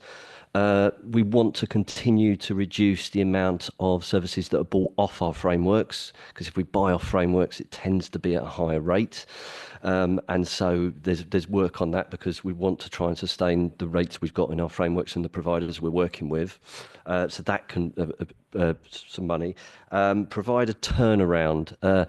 Where we've got capacity in contract management now, there's been 3 care homes that have had a CQC rating of requires improvement, and we have the capacity to put a real performance plan in alongside them, working with often the owner of small businesses and the residential manager, and they've been turned round back into good. And obviously it's good financially for us that we've got local providers that are rated good on quality as well as price. there is, I mean, I certainly wouldn't say our providers are predatory. I'd say we've got a lot of really good local, small private providers working on quite tight margins. But what this also allows for is a lot of open book accounting with our providers. And so we use a system called CareCubed, which is a national sort of pricing tool. So we can see margins and costs of accommodation and all that. And that's an effort between us to make sure prices are not too differential across providers. And there's probably margins to be had there as well. Back quickly. I'm really sorry now. I'm really sorry, but we also have 3 further sections, and please feel free to talk to officers afterwards. Sarah. Thank you. I just want to come back on a couple of the questions from Councillor Taylor. So the double up care. So the investment is for 2 occupational therapists who would work alongside our domiciliary care providers, where there is a double up option. They'll be looking at training. They'll be looking at other types of equipment that can support that person within their own home, but making sure that they are absolutely safeguarded. So it's a part of a process. It's making sure that people are aware of the equipment, technology, etc., that's available for them, so that we can make sure that they are adequately supported in the best possible way. And as Councillor Heath mentioned, sometimes double up care can, as you mentioned, your experience can that there's a better option sometimes in terms of equipment that can support somebody in a respectful way, as well as the care that goes alongside that. In terms of AI, absolutely, it's a whole council programme as well. So we'll be looking at how we take that forward in the next year, and particularly how adult social care can form part of that. We've got a number of things that we're starting to pilot. So there's an app called Bridget, which we're launched for carers, that has AI as part of that. And we've also got pilots that we're introducing for assessments and self-assessments for people, which will have an element of digital and AI involvement in that as well. So it's absolutely something we want to focus on in the coming year. And finally, I just wanted to touch on the QA forum, and absolutely outcomes and the opportunity to maximise better outcomes is definitely the intention of that forum, and it's bringing together expertise from across the directorate to make that happen. Thank you. Very good. I'll drive us on, with apologies again to Councillor Heath, to savings and pressures. And so that's the bits of table 3, which are between 58 and pages 58 and 61, are the ones to have open. Who's going to present this? Thank you, Chair. This will be Sally. And just say good morning to Sally Shaw. Welcome. Morning, thank you. Having an intellectual pause there. So savings and proposals. So there's 21 million of savings proposals that have been identified for 25 and 26. And I'm just going to take you through our approach to developing those savings proposals, which has been around lots of stuff that we've already spoken about this morning. So managing significant future demand and our thinking around that. So an example is that through the development of specialist accommodation for adults with learning disability, for example, which I believe was a paper that was before committee back in December 24, I think. Also about taking the opportunity to maximise, again, something we've spoke about a lot this morning, prevention and early intervention. And that is through ensuring greater capacity and flow in our reablement service to support independence. But it's also, I'll be talking about, and we've already spoke about, place-based services. And as we develop that place-based model, we will need to really draw on what community assets are already there as well. And they're the absolute nuggets for helping us to do prevention and early intervention within communities in the right place. It's also about, again, we've talked about workforce in terms of the apprenticeships for both social work and for occupational therapy. And again, it's about making sure that as we're developing that workforce, that we're using that in the most resourceful way within our localities and place-based. It's also about focusing on effective commissioning, contracting, again, something that we've heard quite a lot about this morning. And we had a provider forum this week, which was focused around the LDP and stuff, but I was really impressed as the first time I'd been around those providers, just how good our relationships were, and the feedback that we've had, certainly from some of the smaller providers, about how they feel that we are really working in partnership with them to actually have a real sustainable market that, you know, we can all help design going forward. And I think that's all I want to say. And I'll pass over to the other Sally. Thanks. Questions? Oh, sorry, Sally, apologies. That's okay. Just a couple of points on the public health approach. So there are some public health savings that have been focused on when we recommission services, being able to release some savings from those recommissioning approaches, and looking at efficiencies from using more digital technologies, mainly in our commission services. And then those savings can be used to support inflationary uplifts within public health spend, as well as allowing investment into services outside of our directorate into the wider council, but supporting public health outcomes. So all of this savings work will be undertaken while continuing to meet statutory duties as set out in legislation such as the CARE Act. So there are a robust set of proposals that build on learning and work undertaken to date, including implementing of the business planning internal audit recommendations, Which we saw at the last committee. Questions and comments on savings, please. Some of them were in the last section, I know, but any further ones? I think it's Councillor Seif's point. I think he probably is going to clarify it himself. So you do. Well, I'm just going to go back to the point I was going to make before in the discussion about contract. You particularly mentioned not using the panel and to actually making it more efficient by seeking the alternative suppliers. Clarification: one, you're not going outside the panels, or is that the intention? And second of all, do you not have mini competitions when you go out to tender from within the panel, which of course would probably save you as much as you can probably expect to save? Sorry, that's the essence of my question. And what I hear from Councillor Seif, both in this section and the previous one, is recheck, we ask how confident you are about that level of savings. That's what I'm hearing from these exchanges. So I'll say that now. Richard, did you want to come back on what Councillor Seif has just said? I'm assuming by panel referring to our frameworks and what. Yeah. Oh, gotcha. Yeah, no, that's fine. Yes, absolutely. So that's right. We have the frameworks and certain lots on frameworks, and we go out and say this is the need and how do we do it. So yes, we're negotiating within that. But often our frameworks work off a unit price.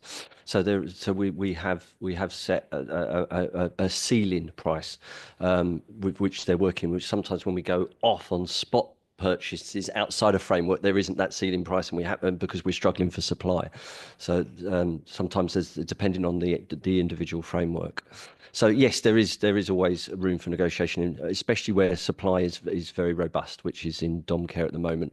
Remember, in some of our markets, supply is not quite as robust, and that's where we're sometimes forced off framework, and rates are slightly higher where we're struggling to find supply within our established rate. But before you go out to tender, yes, on any individual contract, you're doing a mini tender anyway, yes, within the framework. Yeah. Sorry, I used the wrong term. But that would produce a low price relative to quality, which you can then assess. Yes. So it's probably about as efficient as it's going to be, isn't it? I'm still confident we can make those small savings. I mean, remember the money we spend on the market is around 270 million a year. So the margin of what we're talking about here is I suppose, relatively small. So within that, I think it's still doable. Okay, Councillor Daunton wanted to come in this section. Yes, and I'm particularly interested in mental health. So there's two entries here on concerning mental health, supported accommodation and residential. I just don't quite understand what is being said in the sentence. Looking at the bottom of page 61, the last sentence there, the mental health social work teams are delivering a strengths-based approach to increasing the independence level. If you could just explain that a little more. So strengths-based means that we are working in strengths-based means working in a way that we are looking at people's strengths rather than the deficits. So it can very simply be, rather than asking somebody what you need help with, it can be what's going well in your life and why is that? So it's actually turning things around to actually work in a much more proactive, positive way with people that actually draws on their strengths. That doesn't mean to say their needs are not all there, but we actually approach it in a very different, proactive and positive way. So we build on what they can do and put the scaffolding around what they can't do, rather than historically a lot of social work assessment models have been around what can't you do, what you need help with. And it's really, really amazing to see the change in conversation when you actually turn it around to a strengths-based conversation. Okay, thank you for all of that. And that was a really important point, but so let's just all hear it. And it's a really key point about how we deliver our services.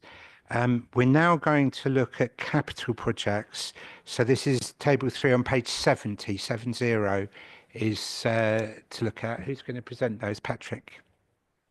Yeah, thank you, Chair. I'm going to ask Richard to present that. But again, team's available to answer any questions specifically, but Richard will give you the outline of the capital paper.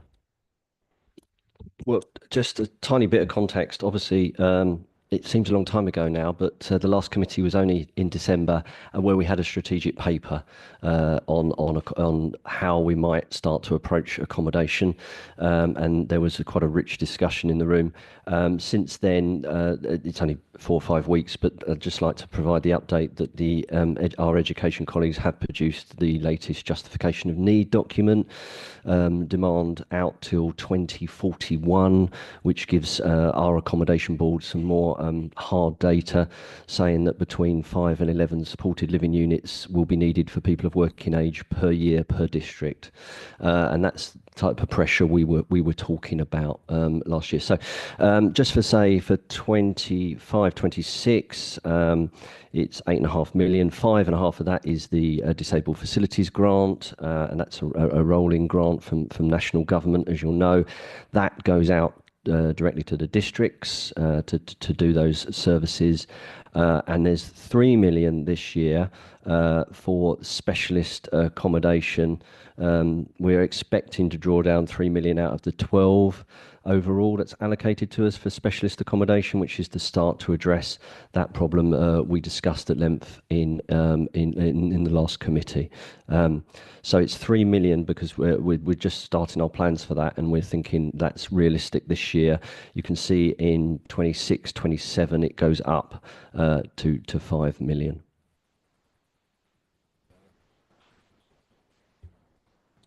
Okay. Any questions on this section, capital programme, page 70? Yes, Councillor Bowden. Thank you. Thank you very much indeed, Chair. Sorry, I've got a fairly heavy cold. Thank you very much indeed, Chair, and my apologies for being late. You know the reason for it, and I'll come to that in just a second, because that's partly what I'm going to talk about now. And I'd be very grateful, Chair, if you'd give me the opportunity, once you've gone through all of these sections, and before we get to the final vote, if I've got an opportunity to discuss the budget as a whole. And if that's going to be possible, I'd be really grateful. Yes, it will. Thank you. I thought it would be helpful, well, helpful may be the wrong word, I thought it may be necessary to raise a point here, which I think that we all need to be aware of and will need to be increasingly aware of in this committee and in this council. And that is that I looked at this, and I'm sorry to say I smiled when I looked at the format of what has been presented in front of us, because we're talking about capital schemes for 28, 29 and 29, 30 when this council will no longer exist. So, and I know that's it's easy to think, well, that's 31st of March 2028 before the council is abolished, but it's something which we will increasingly need to bear in mind. And we'll probably find that in the last year, in 27-28, a lot will need to be done really with the consent or with consultation with the shadow authorities, which will be taking over part or parts of, well, the whole of this in different parts. And I think that we need to be increasingly aware. It's too early, unfortunately, in this budget process. The timing just doesn't work out. But in our decisions during the course of the year and moving on to 26, 27, we'll need to be increasingly aware of the implications of all the decisions that we make, because they will have an effect on the new unitary authorities which will be taking over from us. Now, one of the things that government has put forward is that they are looking for better economies of scale, and that makes a great deal of sense in a number of different areas. But unfortunately, the way things are looking at the moment, we would be talking about unitary authorities which will take over the responsibility of what we do here in Cambridgeshire, some of which will be smaller than the current footprint for Cambridgeshire in terms of population.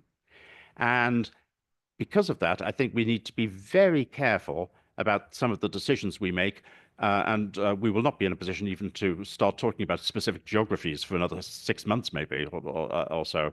But we need to be very careful to ensure that the decisions we make don't create an unsustainable position for some of the new unitary authorities, depending upon their size and their specific geographical makeup.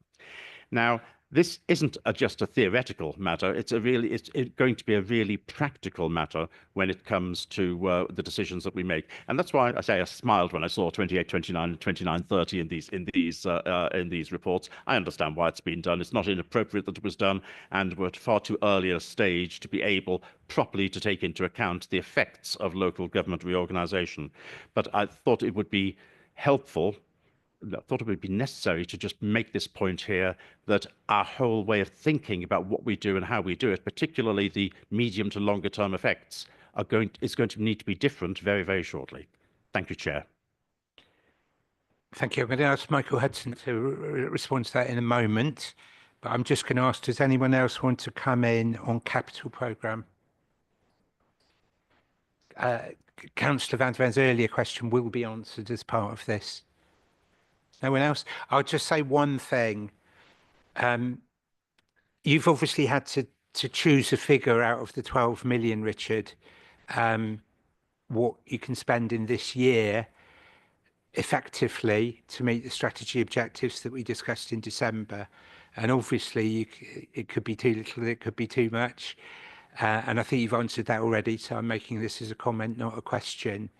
But I think members obviously urge you to move ahead as fast as possible on the strategy, which may or may not involve spending in next financial year, because there is this recognition from members we should have done more earlier, which is not a blame to anyone, but we want you to give real priority to this area. So I'll just say that. Patrick, I think on Councillor Van der Ven's question, no. So I think Michael was sorry, Michael, to LPR, and Councillor, then Richard will respond to the question around Councillor Van der Ven. Yeah, that's right. Thank you for that. So in response to Councillor Bowden, Michael. Yeah, Councillor Bowden raises a really good point. Something the Asset and Procurement Committee yesterday I was raising in respect to some of the proposals there and the impacts and needing to consider that.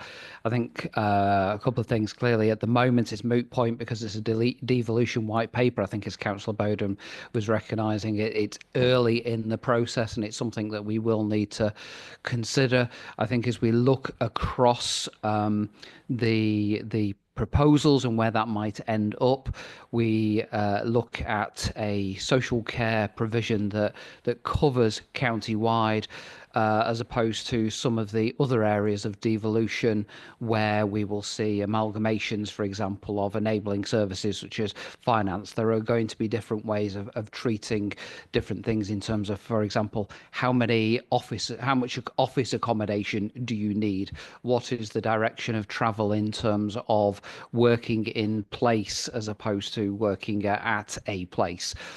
So these discussions will obviously evolve over the coming year. However, for areas such as social care, then there's probably a greater focus in terms of that delivery. But I absolutely recognise the point. It will form part of our discussions at this moment in time. As Councillor Bowden did recognise, but more formal in terms of that statutory responsibility to provide a medium-term financial plan for Council to consider and for myself to consider as the Section 151 officer, the financial sustainability. That is why the report is presented as it was. But members will note that the Strategy, Resources and Performance Committee on Tuesday in my financial sustainability report, which is on the item, I do flag that local government reform is something that we will need to consider in both the financial sustainability and in our planning. So I echo the point that Councillor Bowden was making. Just before I bring in Richard, I will definitely take Councillor Bowden's point with me on Tuesday, but also we're both members of that committee. Councillor Murphy is there as well. And so we'll make sure that this is properly reflected there, because obviously it's about this committee, but it's about the whole authority and the whole budget. So just to say that at the outset. Richard? This one was on our assumptions for delivery, and I think it is at this stage a really difficult one to answer.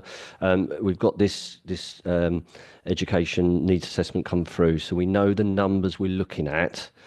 Now, how we use capital to fund that is still trying to be drawn up. Ideally, it would be working with registered providers, whereby we might support some capital on not building from scratch. So we're not proposing to go down the road where we're building everything ourselves, because obviously that would dwarf the capital numbers you're looking at there. So it's quite hard to design the model at this stage and to say there's definitely enough there. But we absolutely know the urgency of this, and that's why we had that as our first strategic paper. If we are going to control costs, in areas where supply is really difficult, and that's the complex end of mental health and LD, we know housing is such an essential component of that. And so that's why we're supposed to be coming back, I believe, in June committee with some further assumptions built on the work that education have done for us. Let's try and get fees and charges in before the break, and then after the break have the roundup from Patrick and Sally, but also I will invite each spokes to make a concluding comment to take account of Councillor Bowden's requests. So just on fees and charges, who's introducing that? And just to alert you, that's on pages 73 to 74, the table 3, pages 73 to 74. You might want to have open. Patrick. Yeah, thank you, Chair. So committee will be aware that much of the income that the Adults and Health Commissioning receive is from what we term as contributions from people who receive services. They're referenced to, but not part of the fees and charges in the schedule we're required to publish. There's no standard rates and contribution for individuals because it's based on their ability to pay. But what we do is we would just make some assumptions around the increases in our fee levels, reflecting upon the earlier point, which is around some of our demand and inflationary factors. So where benefits increase by certain percentages, we would often do that. Where pension rates increase by a particular amount, that's how we would reflect that. So that's where we would build into some of our cost projections around levels of income that we would expect due, which would be based upon information that we get nationally. The committee will also be aware that you received a paper on the charging review that was undertaken in September 2024. At this stage, we are only applying inflationary elements to fees and charges, but we did say within that paper that we would do a review during the next 12 months, so particularly during 25-26, and that will form part of the business planning proposals in 26-27 if there was any recommendation around changing the approach to some of the fee calculations that we've got on any of the charges that we levy. We've also done regional comparison within that piece of work, and that will be available to be able to share just to see how other councils are treating fees and charges.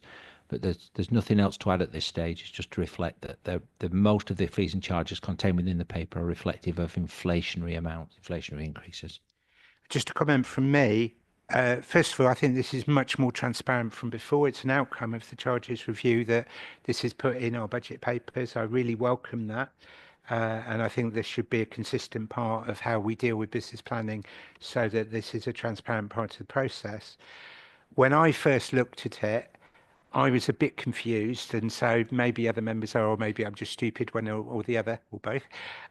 But what these tables show is the assumptions officers are making about income, not specific rates to specific people, because those vary in the way Patrick has already outlined.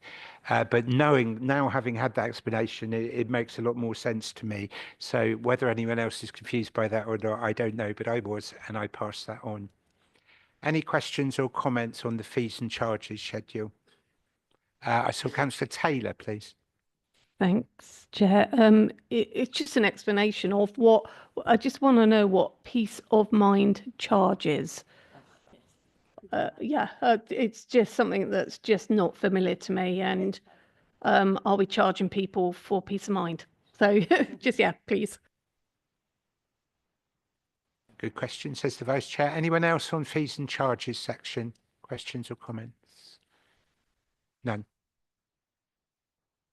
Yeah, thank you, Chair. So peace of mind is a charge which is usually applicable to extra care schemes. So extra care housing, for those committee members who are or aren't aware, is usually it's in a property where separate accommodation, tenanted properties, or owned if they're a mixed economy within a particular scheme.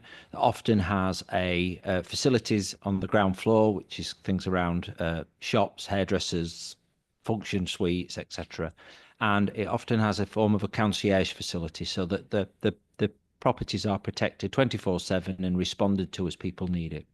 The peace of mind is often a charge which is levied, and different councils approach this differently, which is often a charge that's levied to every tenant in the building, a bit like you would have a service charge if you were renting a property in a block of flats.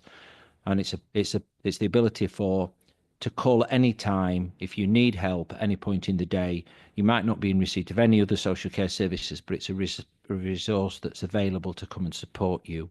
So in effect, it gives you that peace of mind. That's the reference to the peace of mind charge. Certain councils offer it for free and carry the financial burden of employing that when they have extra care schemes. Other councils have it that it's a cost that's borne by all of the tenants or people that live in those properties, and they pay that on a weekly or an annual basis. So that's the level of charging which is referenced in there, and that's what peace of mind means. So it's a human resource that's available 24/7. For those old enough, it's a bit like the old warden service that we used to have, but it's very much based within accommodation. Often it's maybe not so pull codes as we used to, but much more pendant based. But yeah, that's how it would be, and that's the way that it would be charged. And it's applicable to anybody. It isn't related to an assessment of care needs. It's basis of being living in that accommodation. You would have a peace of mind charge applicable to you, or the service would be applicable to the service itself. Councillor Van de Ven wanted to come back on that. No, thank you, Councillor Taylor, for raising that, because I think when we last discussed this at this committee, we were awaiting further information about this charge, peace of mind.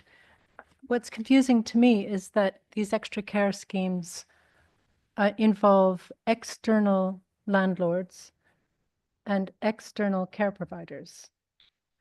And those providers may already have adequate peace of mind coverage. Residents may or may not feel that that additional service for which they have to pay is required. And I've certainly been asked that question in my division. There's confusion as to why it was, I believe it was introduced not so long ago. I don't know, but in any case, it's the double up. And is it necessary, and can people opt out? Thanks. So probably a little bit more detail here, but if you were to rent a flat that didn't have service, you would go in, you would live in the flat, and if you needed something, you'd call family, call friends. Some people don't. So the way that the landlords work, so that would be a normal landlord of property. The way that extra care works, that if you need some support at any point in time, they've got the ability with a peace of mind charge and that service available to call upon it. That's the first point. If you're in receipt of social care, you've been assessed for needing care and support, that might be a call to get you up in the morning, get you dressed. It might be around supporting around toileting during the day. But it doesn't mean that that service is then available 24 hours a day. The peace of mind means that that service is available for you to call upon at any point in your time.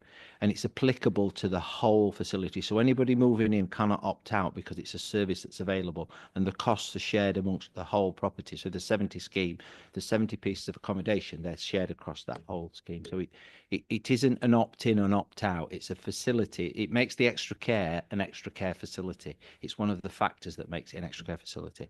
So you have an ability to call upon a resource to help you at any point in time. That's hence why it's called the peace of mind, because it's always there for you. Because some people move into those schemes that don't need any social care support. They just move in because they want to feel within a facility that they've got a peace of mind and a service around them. Okay, I think that's been well done. So we're now at 3 minutes past on the screen. So a 10-minute break, and then we'll come back for the last part as I already announced it. So 13 minutes past, please be at your seat.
Right, so we resume.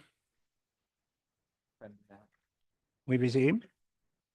So we now go to the summary, and then I will ask each of the spokes to speak, as I've been asked by the opposition.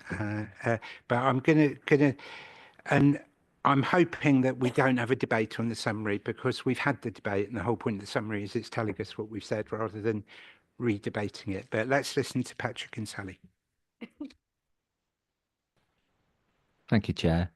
So there was personally found it a really good discussion, lots of scrutiny of the proposals, and there are 4 key areas which I've taken away. There are a number of areas I think which were comments which we will consider and reflect on and build on for our work in terms of delivery of the business plan after it's been through SRMP and if it's supported through council. There are 4 areas which I see as terms of recommendations arising which we will need to capture and put into SRMP for the 28th. The first one is around whether or not we've reflected sufficiently around our investment in prevention and early intervention. The second area that we need to put forward is around the way that Care Together has been accurately and the findings from the Care Together work has been appropriately reflected within our business planning, and particularly around the aspects of commissioning. The third point is around the delivery of savings, and particularly that of the investment in the Investor Save, and whether or not we have confidence around the delivery of those savings from the levels of investment that we are putting forward. And then the final one is the comments that Councillor Boden make around local government reform and the impact and considerations that we need to make around capital and any other costs that will take that would be a financial burden into future years with the LGR process progressing. No, nothing to add. Thank you. Okay, in which case I now come to the 3 spokes. Councillor Boden first. Thank you very much indeed, Chair. And my apologies for missing the first part of this debate. You understand the meeting I was in and why I wasn't able to attend. Local authorities, upper tier local authorities and unitary local authorities all around the country, almost without exception, there is one exception, but almost without exception, are facing enormous pressures, and Cambridgeshire is not immune from that. And anyone who thinks there are easy answers to the problems in terms of adult social care is just deluding themselves, or they're being hopelessly oversimplistic. And we need to consider what's happening here in Cambridgeshire in the context of what's happening nationally. So as a result, I'm not going to claim that this council is failing to use all the efforts it can in order to try to balance the needs that there are and will be within the local community and the resources which are available. It's almost an impossible task to get right, and it's a task which almost all local authorities, unitaries and upper tier authorities around the country are similarly struggling with. But there are elements to this which I don't agree with, many of which I've mentioned before, so I'm not going to go into a long political speech about it. But ultimately, this budget is the responsibility of the joint administration. The joint administration has an electoral mandate to produce a budget. You've got an electoral mandate to have the policies which you have put forward, and I'm not disputing that at all. However, some parts of that political mandate I don't necessarily agree with, and would like just very briefly to mention. One thing which I really must emphasize, though, is that I have no problem at all congratulating officers for their professionalism in the way in which they've given support to the council in trying to meet these very difficult circumstances where the demands that exist, to be quite honest, outstrip the resources which are available. And managing to get a balance in there is a massively difficult thing to do. And we have a set of officers who are very professional and who are very skilled, to be quite honest. And we should be extremely grateful for that. We should all recognize that fact.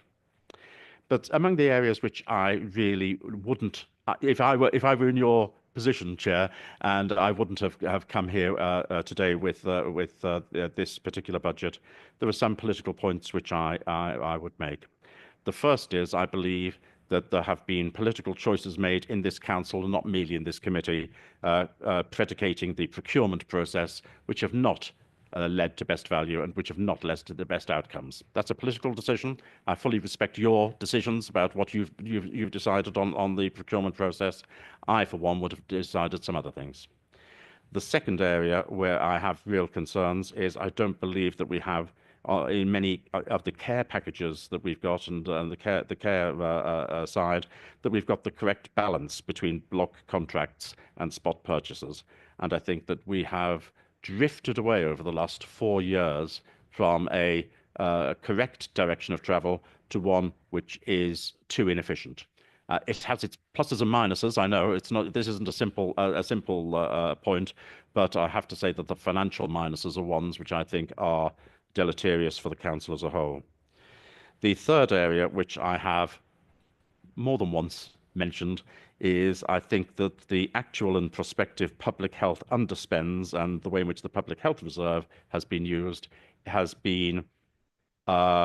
had political leadership which is insufficiently ambitious. I'll put it no more strongly than that. I'm not going to repeat all the things I've said in so many meetings in the past.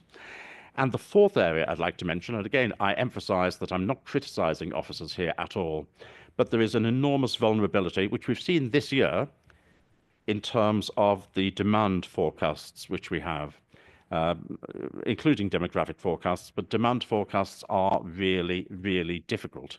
And the demand forecast was some way out for 24-25. I don't blame officers for that. I understand the logic for the numbers they put in. I wouldn't have disagreed with that logic before the budget was produced for 24-25, but it turned out that the assumptions which were made were wrong. And there is so much unpredictability in that. It wasn't, again, that Cambridgeshire was an outlier on that. Cambridgeshire was going along with what was generally believed in the country as a whole was likely to be the way in which things were going to change in terms of demand, and it turned out that it was wrong. And it's an area of great vulnerability for our budget. So what I disagree with is the way in which we've treated this in our budget. I can't say whether the assumptions which have been made, the demand forecasts which have been made underlying this budget, which involve some significant numbers, I can't say whether they're too high or too low. The one thing which is almost certain is they're not precisely right, and officers wouldn't claim that they are precisely right. But I don't know if they're going to be too high or too low, or if, as is the case this year, they may be significantly out. And that produces both opportunities and risks. And I would, if I'd been in your position, Chair, I would have looked at a better way from a budgetary point of view of managing both the opportunities and the risks involved with the unpredictability of the forecasts which there are on the demand side. Now, I'll emphasize again, I am not criticizing officers.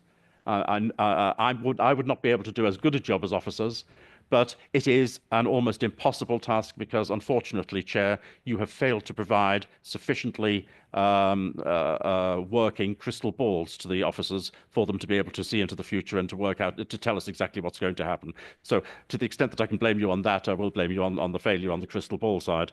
But they do the best that they can, but we have to accept that from a budgetary point of view, it leads to vulnerabilities both on the plus and the minus side, and the way in which this budget is being created doesn't either take advantage of or sufficiently cover the risk of any significant error on that side. So for all those reasons, I won't be supporting this particular budget, but I do recognise a lot of hard work has gone into it and a lot of professionalism has gone into it from the officers, and I do obviously wish the council the best of success in the next year.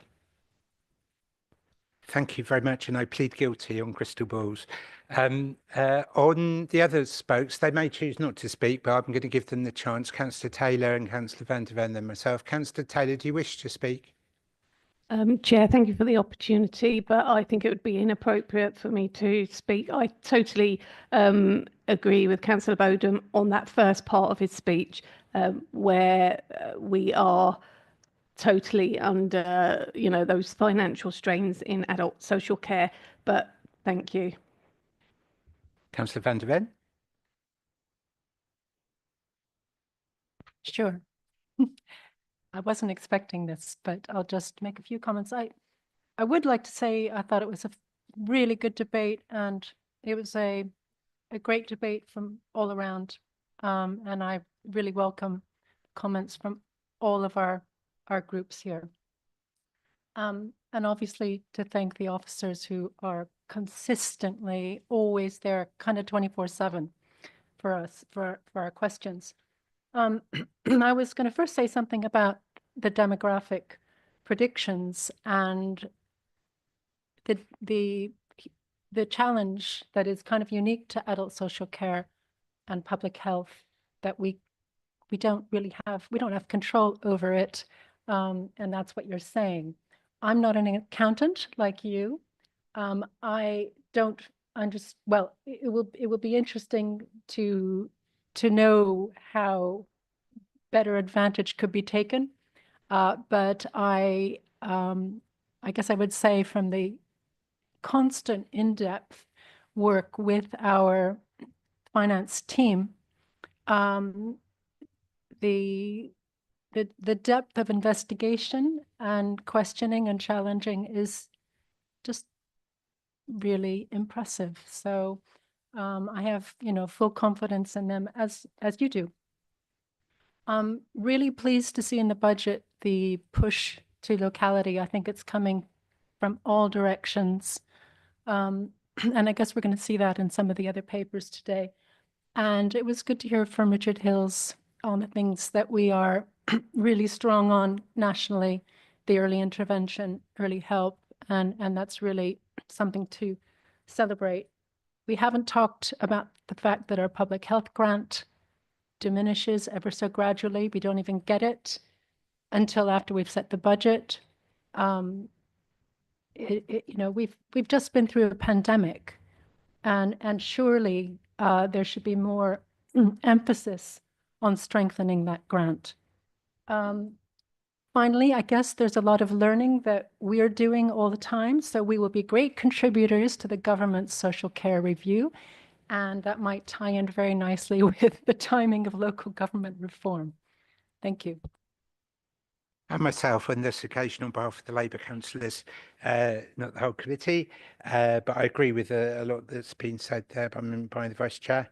I think I particularly welcome what's in this about employment and quality of employment. I think the apprenticeships is fantastic. And the figure that was read out to us about honouring the real living wage and the extra pay that low paid workers will get in their pockets, deeply, deeply proud about. I think the big worry is around elderly persons services and the so-called demand saving. And like Councillor van der Ven just said, I agree with what she said, and to give proper recognition to Councillor Bowden that he was very complimentary of the officers on this point. But I now know how hard they've looked at again and tested and searched for what's happening on elderly persons' demand. And I am personally convinced there are no cuts to services for elderly people in this, which look at the figures, it looks like there are. But I'm personally convinced of that. Indeed, as a Labour councillor, I am deeply proud that we'll have gone through 4 years of this administration, and I don't believe in our area we've introduced one cut ever to service. We've changed services, we've changed strategies, but we've never cut services to people, and I'm actually deeply proud of that. I think on risks, the officers regularly talk to us about this in private as well as public, and we haven't talked about LDP this morning, learning disabilities, which is a huge risk for us. So I just want to acknowledge there are risks in this budget. There are those risks that are there. But the officers, in bringing forward their recommendations, and ourselves ultimately in agreeing the budget, have to make judgments about the right thing to do. And I am personally very confident that we're making the right assumptions in all of this, and things will go wrong. Investments will go up and down, to paraphrase Councillor Bowden. But I think this is the best budget that we can produce, and I can't thank the officers enough for all of the work they do together with us and on our behalf in enabling us to get to this point. As chair, I put the recommendations to you, and just for the public as well as for the members, we're not voting on the budget today. We do that at the full council. We're only voting on recommendations. A is that we consider and scrutinise the proposals, which we've done. B is that we recommend changes and actions, which Patrick has summarised, and C is that we receive the fees and charges schedule. So we're not voting for the budget or against it. We're voting on those recommendations. I am going to take a show of hands. Those in favour of those recommendations, please.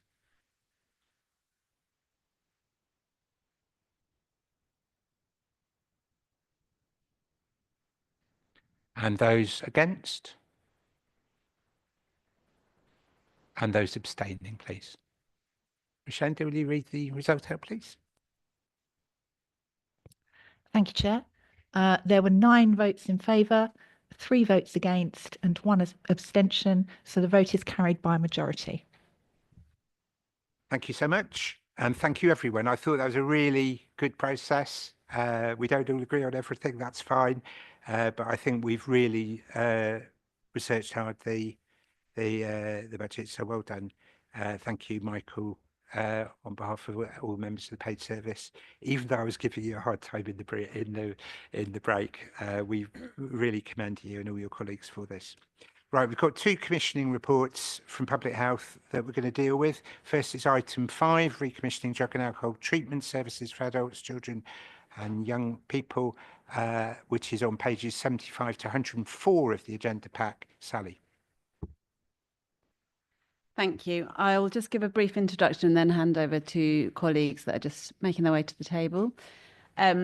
So the first paper is around the drug and alcohol recommissioning of the service.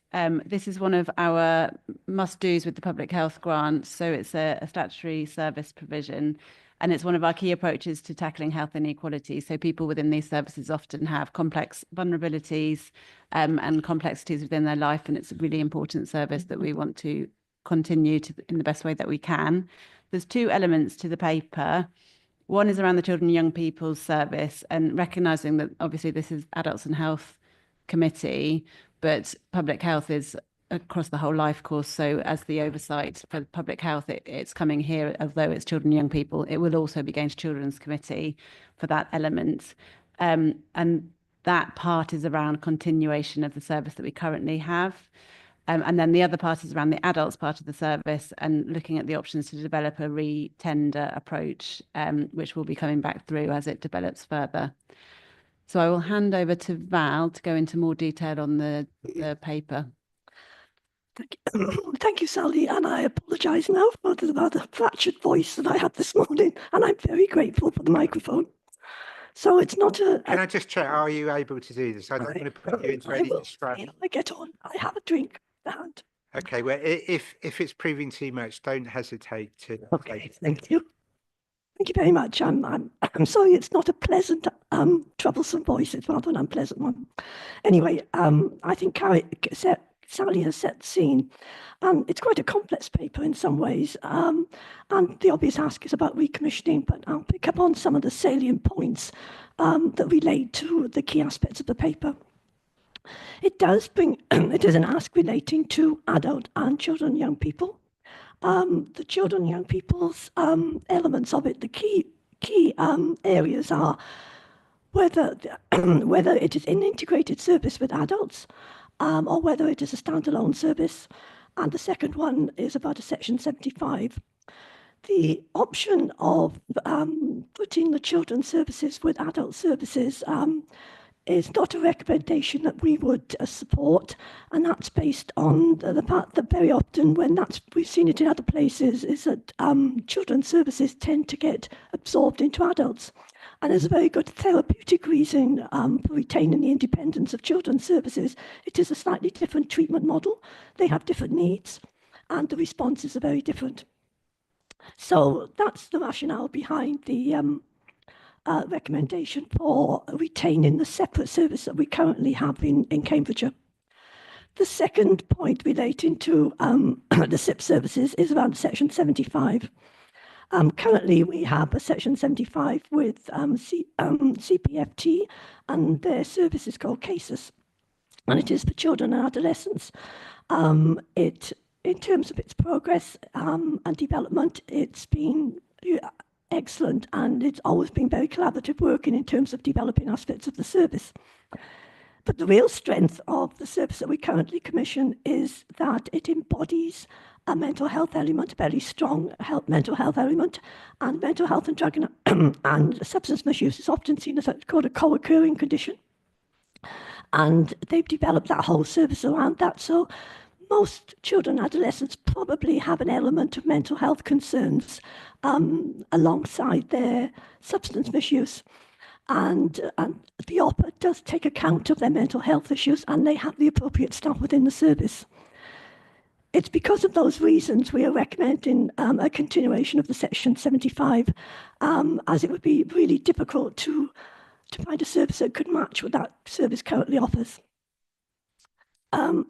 Moving on to the adult service, which is slightly different, considerably different really. The option there is, the advice on procurement is that we must go to a competitive tender, even though we are subject to the provider selection regime, which covers NHS services or health services. But as this service will be possibly could be challenged if we did the other option under PSR would be a direct award. So because of this kind of question under PSR, we can't give a direct award in situations where the current service is not just meeting but performing very well. It's meeting all its contractual obligations, it's meeting its targets. Then there is the option of a direct award. And the advantage of that is that it provides that continuation and stability. But the advice on procurement is that we should do some market testing before proceeding with that, and to have a very robust rationale for going for a direct award. If we don't get that assurance through market testing, then the option would be to go to a competitive procurement. But the recommendation is that we first of all do the market testing to ascertain if there would be any risk from going down the direct award route. Probably the other challenge in this paper is that, and the reason why we are very much bringing the paper back at a later date, is that we are uncertain of the final financial envelope for reasons which Sally indicated. We have had considerable additional funding for drug and alcohol service in the past few years. We are not certain about the prolongation of that, and details of that are in the paper. But because of that, we can't put the total value of this service into the paper. And also, an additional reason for bringing this back in June, probably, would be we are undergoing a needs assessment and stakeholder consultations as well at the moment, which would help inform the ongoing development of the service. So those are I think, the pertinent points to the recommendations that are made in the paper. Thank you very much. Well done as well. And just to save time, in this paper, and in the following one, there's a drafting error, and it should read Adults and Health Committee, our correct title, where it's slightly misdescribed. So I've said that now, we don't have to repeat it every time. Right, questions and comments on the report. First of all, Councillor Bowden. Thank you, Chair. I've got two different lines of questioning, if I may. And let me emphasize, especially on the first one, don't take this as being negative. It's not meant to be negative at all. I'm just trying to be realistic. It's the impression that I've got, and I know that that the work which is done for alcohol and for drugs for adults it's a very wide area, and there are lots of different parts within it. It's not as though it's just one single simple service. It's not a one size fits all. But the impression that I get is that, not merely here in Cambridgeshire, but right across the country, the success rate of the services which are provided is not particularly high. And I wonder if Val can speak, if Val would comment on the success rate that we have. I'm not trying to be negative about the need to do this, and it's quite clear what the costs are, although I'm not sure if we've got our millions and billions mixed up in this report. There's no doubt at all that there are massive costs involved to society, both in terms of alcohol abuse and in terms of drug abuse. But I'd just like Val to say a few words about just what success rate treatments tend to have. Thank you. I'm going to take all the questions together, Val, if I may. If that's the case, Chair, then my further question would be: to what should we not be having? If I'm correct in saying that there is a relatively low success rate, should we not be more outcome orientated in terms of this contract rather than input orientated? We've got to get value for money, and I'm not suggesting for 1 second this is an easy area. It clearly isn't an easy area. But if we are to get value for money in terms of trying to reduce the costs to society, then the outcomes it's rather more important to get good outcomes than how much money we're pumping into it. So that was my first set of questions. My second one is, again, rather, I fear I'm going to be saying this time and time again. I see we're suggesting, and I'm not saying it's wrong, a 7-year contract with breaks at year 3 and year 5. Has any consideration been given to whether a break at year 3 is the right place to have the first break, given that the council will cease to exist on the 31st of March 2028, and year 3 is 1 year after this council exists? So is year 3 an appropriate place given the local government reorganisation? It's a pity that Michael isn't still in the room, because it's a good question. That probably, Patrick, I'll ask to do your best on that one, because it's a difficult question, I think. Right. People can speak for up for 5 minutes. That's what the Constitution says. But can I just guide you? About 2 minutes would help me if you can stick to that. Councillor Seif. Thank you, Chair. Val has told us that the existing provider is doing a good job and meeting all standards expected. And it partly relates to just what we've just heard. What are those standards? What are you expecting of them? But sorry, I'm doing it again. I'm turning to the presenter of the report. We understand that the current provider is doing a good job. What does that really mean? And is it output or indeed input? They provide the right number of people and just see the number of people expected, but what is the outcome? But I don't think that we have any choice but to look at the market, given the discussion that we've just had in terms of contract commissioning and so forth. It seems to me that it should be explored to see what others can provide, if there is indeed a market for this type of service, and indeed whether they believe that they can make any improvements. So I think that we do have to, on recommendation B, that we have to go with a market analysis before making a final decision. Thank you. Councillor Taylor. Thank you, Chair. I agree with the procurement proceed. That totally makes sense. I think that's a wise thing to do and go out to market to actually look what's out there. With regards to the CYP drug and alcohol treatment service and the adults, I think that as well is something that we should continue to keep separate. But based on that, I would just want to touch, and I'm sorry, Chair, because I didn't hear your comment earlier and something about something was mistaken. So I'm sorry if I've go above that. But I'm just trying to understand recommendation F with a member that sits on CYP as well as adults, where we are saying that we here will make this decision on this item, but it will be taken to the Children's Committee for information only. So I just want to understand, I can make that decision here and understand that, keeping the services separate sitting with two committee hats on, but is it something that we should provide to children and young people, not just for information? I don't know, you know, the best way around this. So if someone, an officer, could give me some more advice on that. And also, I wasn't sure whether we were allowed just to take information to committees. I thought it had to be a decision that we took to committees. Thank you. Officers will reply. Councillor Daunton. Yes, thank you. Well, thanks to Councillor Taylor for making that point, because I think there is quite a big overlap in membership between this committee and CYP. But mine really is a comment, and I was really pleased to hear Val speak well of the partnership with CYP, working not CYP, CPFT, whom we will see this afternoon, that partnership is working well, and that's I'm really pleased to hear that.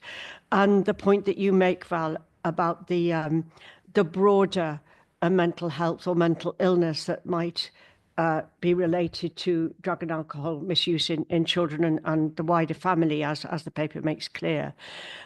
Just a brief question. Will the future contract replicate what we have already, or will there be any changes? Thank you. Next one is Councillor Black. Oh, thanks very much, Chair. I just wanted to ask a bit about, it's interesting we're doing both the children's, the young people and the adults together on this.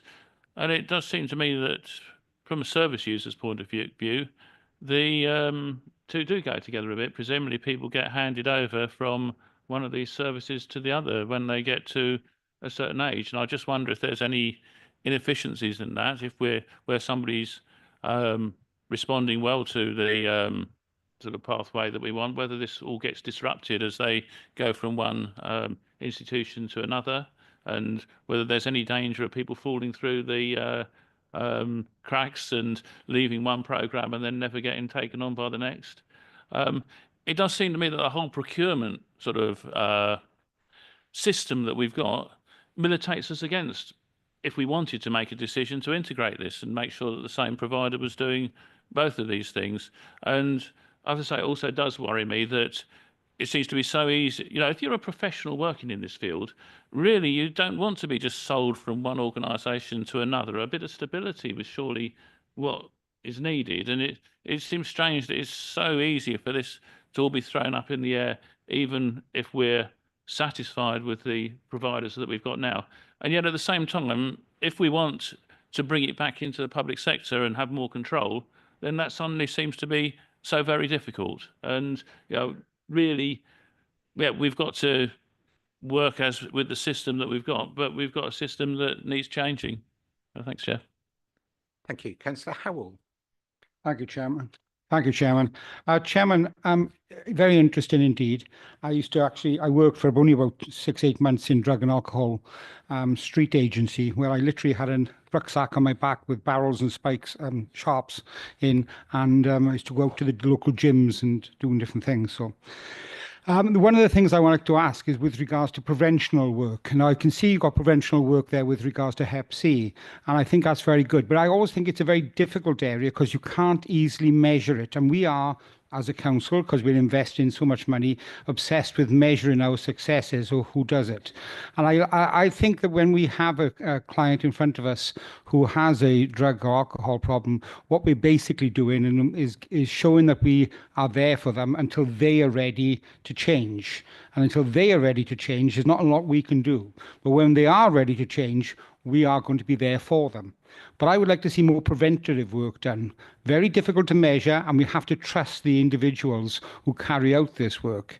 And we should be out there actually trying to prevent somebody, which in the long time will be, let's be honest, a lot cheaper for us because we haven't got somebody coming into the system. Now, I've done a very rough calculation here, and forgive me, but we're talking about £3,000 a client per year. That's what we're talking about with regards to this money. And I just think that we should be looking in the future of how we actually stop somebody from actually becoming a client in the first place. Thank you, Sharon. Thank you. Councillor Slatter, please. Yes, I'm wanting to draw attention to the fact that I'm an example of somebody who is on COSMIC, on children, young people, adults and health. Also the community safety champion, I think I'm called, and on the fire authority.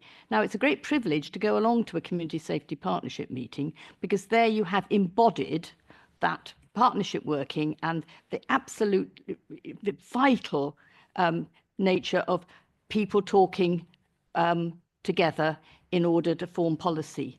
I obviously delegate that to the officers involved, but I do hope that our commissioning process does make it clear at every point that, and we test people in their ability to take seriously going to meetings like the Community Safety Partnership, and learning from one another and taking part in working groups like the one we did recently. And I can't remember the proper name of it. I was trying to crib it, when people turn up in A&E a lot and is a complicated response. And we play our part as a county council largely by our convening power. And we have that privilege, but great burden of trying to bring people together. And I think we are the ones that have that responsibility. And even with reorganisation, it'll be held somewhere in that unitary organisation, wherever it is. So my question is to do with, are we emphasising that with the people we commission? And hopefully, as an organisation ourselves, we make sure that people who get sent along to meetings, enjoy feeding it back to us, and maybe even telling the councillors what they found out. Thank you. I think high intensity users was the language we were told when we were looking at that, which is a certain bit of jargon. Hear you. What did you say? When we were looking at that, it was high intensity users. Do you remember? So there's a lot of jargon here. I've got only one thing for asking officers to come back. Bear in mind we were criticised earlier, and it's proper we're held to account for decisions about procurement. I don't complain about that at all. So this is one such a decision. Personally, I'm comfortable with what the officers have said, because what they've said is really on track record, on best service in their professional judgment, direct award is the best thing. And I would want them, where that is true, to have the confidence to say it. I don't want to say that market testing every single time or full market procurement rather, is necessarily the right thing to do. It is in many cases. We must be open to new providers. We must be able to show value for money. So many cases it is. But if the professional judgment of the officers is that in particular cases it isn't, I'm pleased that they're applying their judgment, to be honest. And the continuity of a good service is something that we can prize.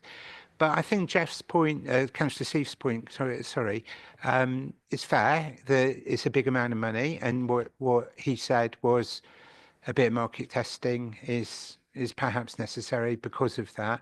But then that is the recommendation. That is what the officers have said that they are doing. So, for me, that increases my confidence in the officer recommendations when I look at this. Who wants to come back first? I'm looking around. Sally. Just to confirm, I'll hand over to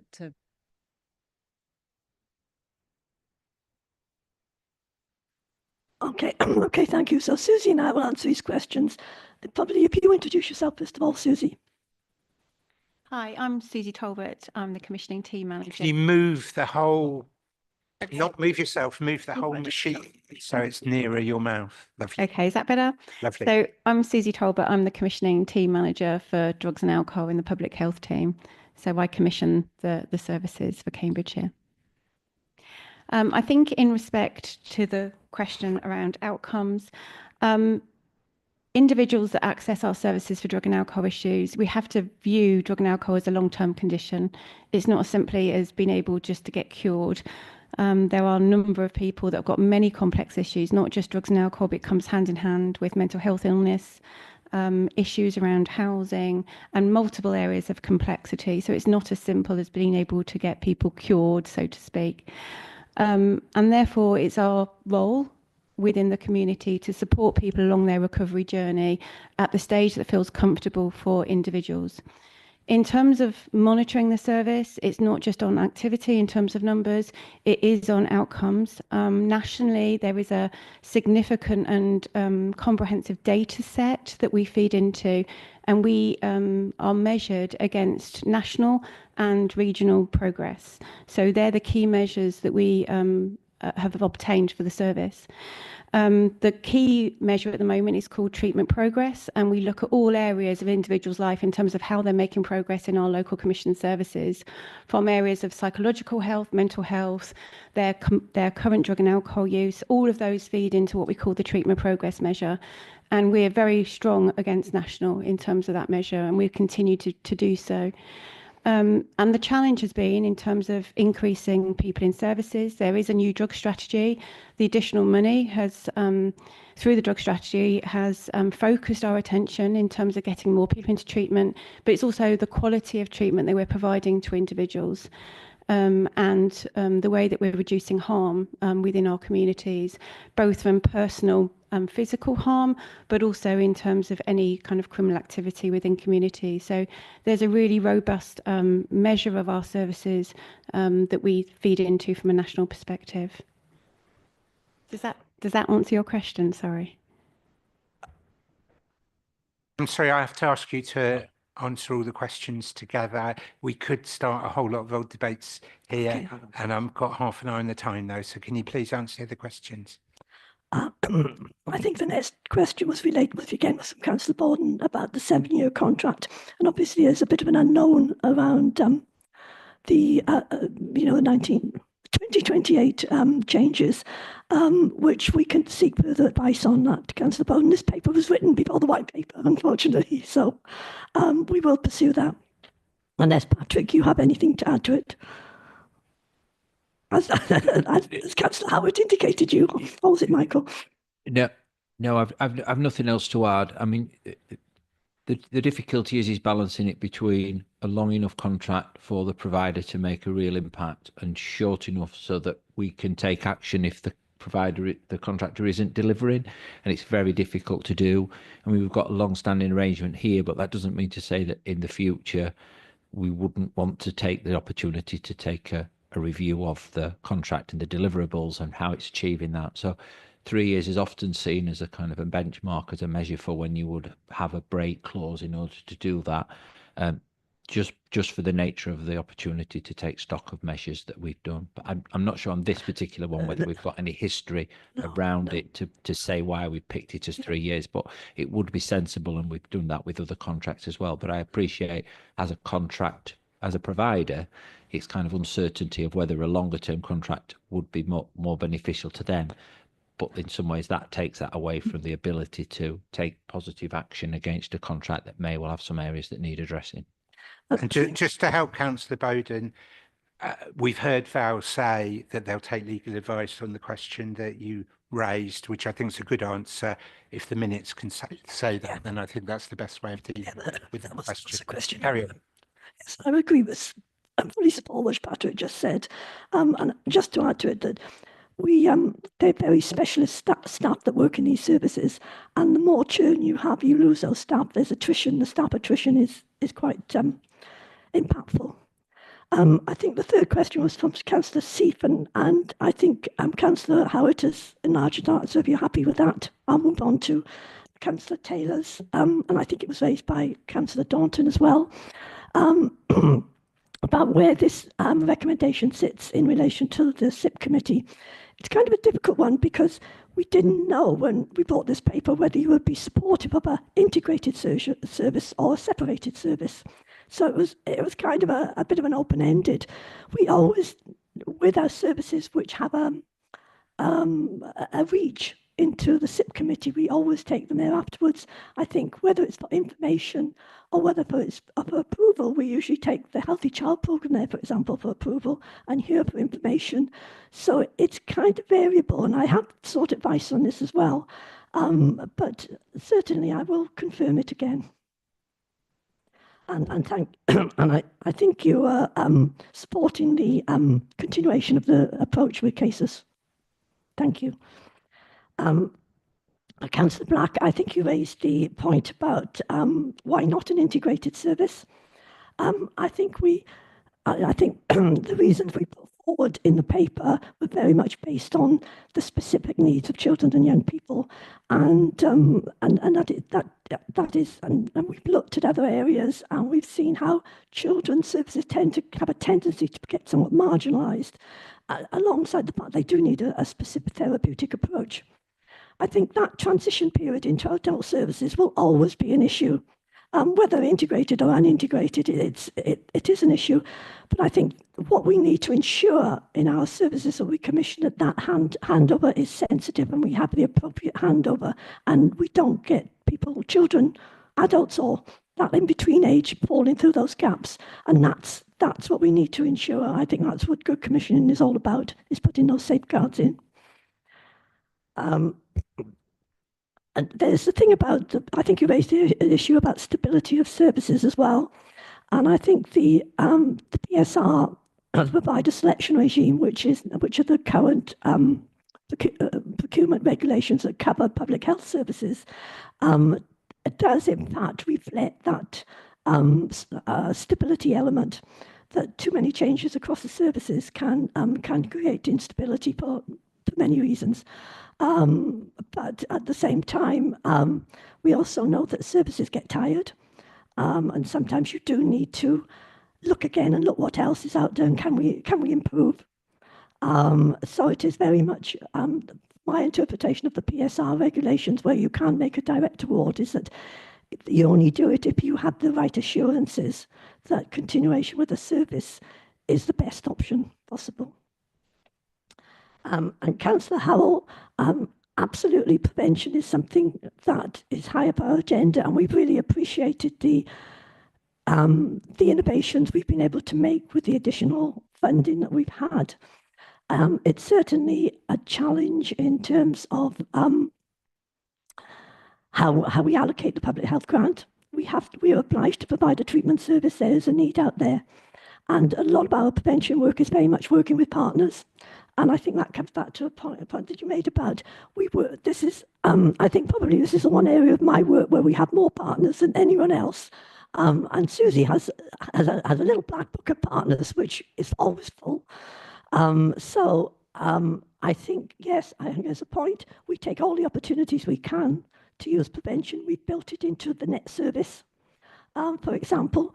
But I think the skill with this is looking at where we can build prevention and working with our partners as well, because people that come into substance misuse services there are many drivers which leads to substance misuse that are outside of our control. They are within services which can influence them. So that's really where we are at the moment. Yes, we've managed to make some interventions. We use what we can within our existing services within the public health world. And we will look for, and I think going forward, there's an opportunity of looking within the public health grant where we can strengthen prevention. Okay, I think we're right on time. Any final point?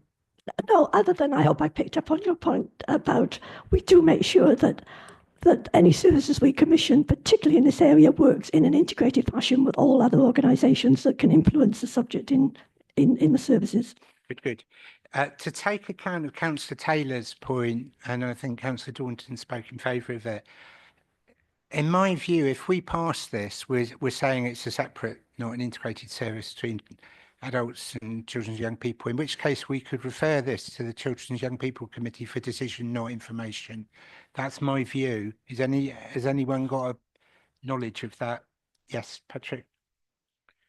Thank you, Chair. This was a debate that we had ahead of committee, and just to say, we'd looked into the responsibilities under the Constitution, and the Children and Young People's Committee has an authority to take decisions related to exercising management, oversight, and delivery of all councils' public health services for children and their communities. The Adults and Health Committee has the Constitution says it's the authority to take decisions related to exercise, management, oversight, and delivery of all the council's public health services for the population. So you are right in the committee as part of the Constitution to take decisions which impact on children's services, and therefore you would be right to do it, and you could take it to Children and Young People's Committee for information that the decision has been taken here in relation to the impact on the whole population. But I've listened to members, and I'll take a different view as chair, which is that as under the Constitution, public health for children and young people can be decided in children and young people. And as we're supporting a situation where this will be a separate service for children and young people, I see no problem with us referring it for decision to Children's Young People's Committee with the knowledge that we support it. I see no problem with that, and I'm going to rule that. The recommendations are as follows. A, to recommission the service for Cambridgeshire residents only for £12.5 million with inflationary uplifts and in line with the business plan. B, to develop a place-based commission and financial model as in paragraph 3.11 prior to the commencement of the procurement and to delegate awarding. It's the one before. I'm reading the wrong It's one. I'm that's so the best sorry. one. I'm really sorry, folks. That is absolutely my error, my apology. The recommendation is A, a new Section 75 agreement with Cambridgeshire and Peterborough NHS Foundation Trust for 7 years, break clauses 3.2 million, undertaking the market analysis to determine if a competitive or direct award is the appropriate procurement, undertake a review of improvements in the light of the future decision on the National Drug Strategy additional grant funding, and bring a report back to this committee on the proposed service model and needs assessment, current base value £33.3 million over 7 years. Sorry, further recommendations? Oh, hang on, let me read them all out first, then I'll take any comments. The committee to review and approve the recommendations initially and take a Children and Young People Committee for decision on the Children and Young People aspect, and F, to delegate authority to the awarding of the contracts to our Executive Director in consultation with the Chair and Vice Chair. Do I see any? Well, I've now called the vote, right? Do I have any procedural? Yes, of course. Thank you very much indeed, Chair. We've been given additional information from officers as a result of the questions. Normally, then, it is possible for us to have a debate. Given that we've now got more information, and I think it would be helpful for us to have the opportunity to say a few things before we actually have a vote. Take the overall committee's guidance, but bear in mind we're talking about future procurements here, and it will be coming back to us anyway.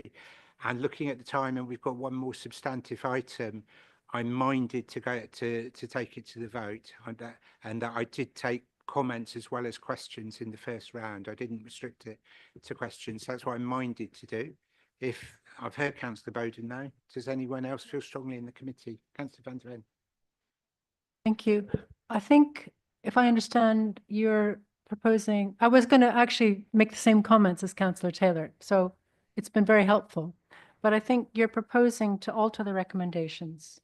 Or only a tiny little bit, tiny little bit.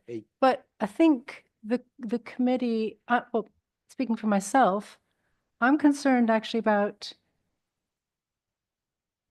what if the CYP committee decides not to approve it, for example. I'm concerned about, my understanding is that the language in the recommendations is reflective of the very specific processes that we must go through, and they're set out that way for a reason. So, and I think if we're going to change the recommendations, we can't, I think my understanding is that the committee needs to agree to change those recommendations. Which is why I'm going to put it to a vote. But I agree, if people are, wait, and I can explain. I've listened, and it's my view as chair, that because we're saying it's a separate service, then our CYP friends could make a decision rather than just receive it for information. There's clearly a counter argument that this is an overall approach to the service, and it's better to keep the overall approach and to report this, to agree this report in full. I completely agree that there is a choice to be made there. My own feeling is it's better to give our CYP friends decision-making authority, and if they disagree with this, it's their right to do so. But I agree that there's a choice for us to make. Councillor Hay. If I can just come in there, prior to the amalgamation of health and adults.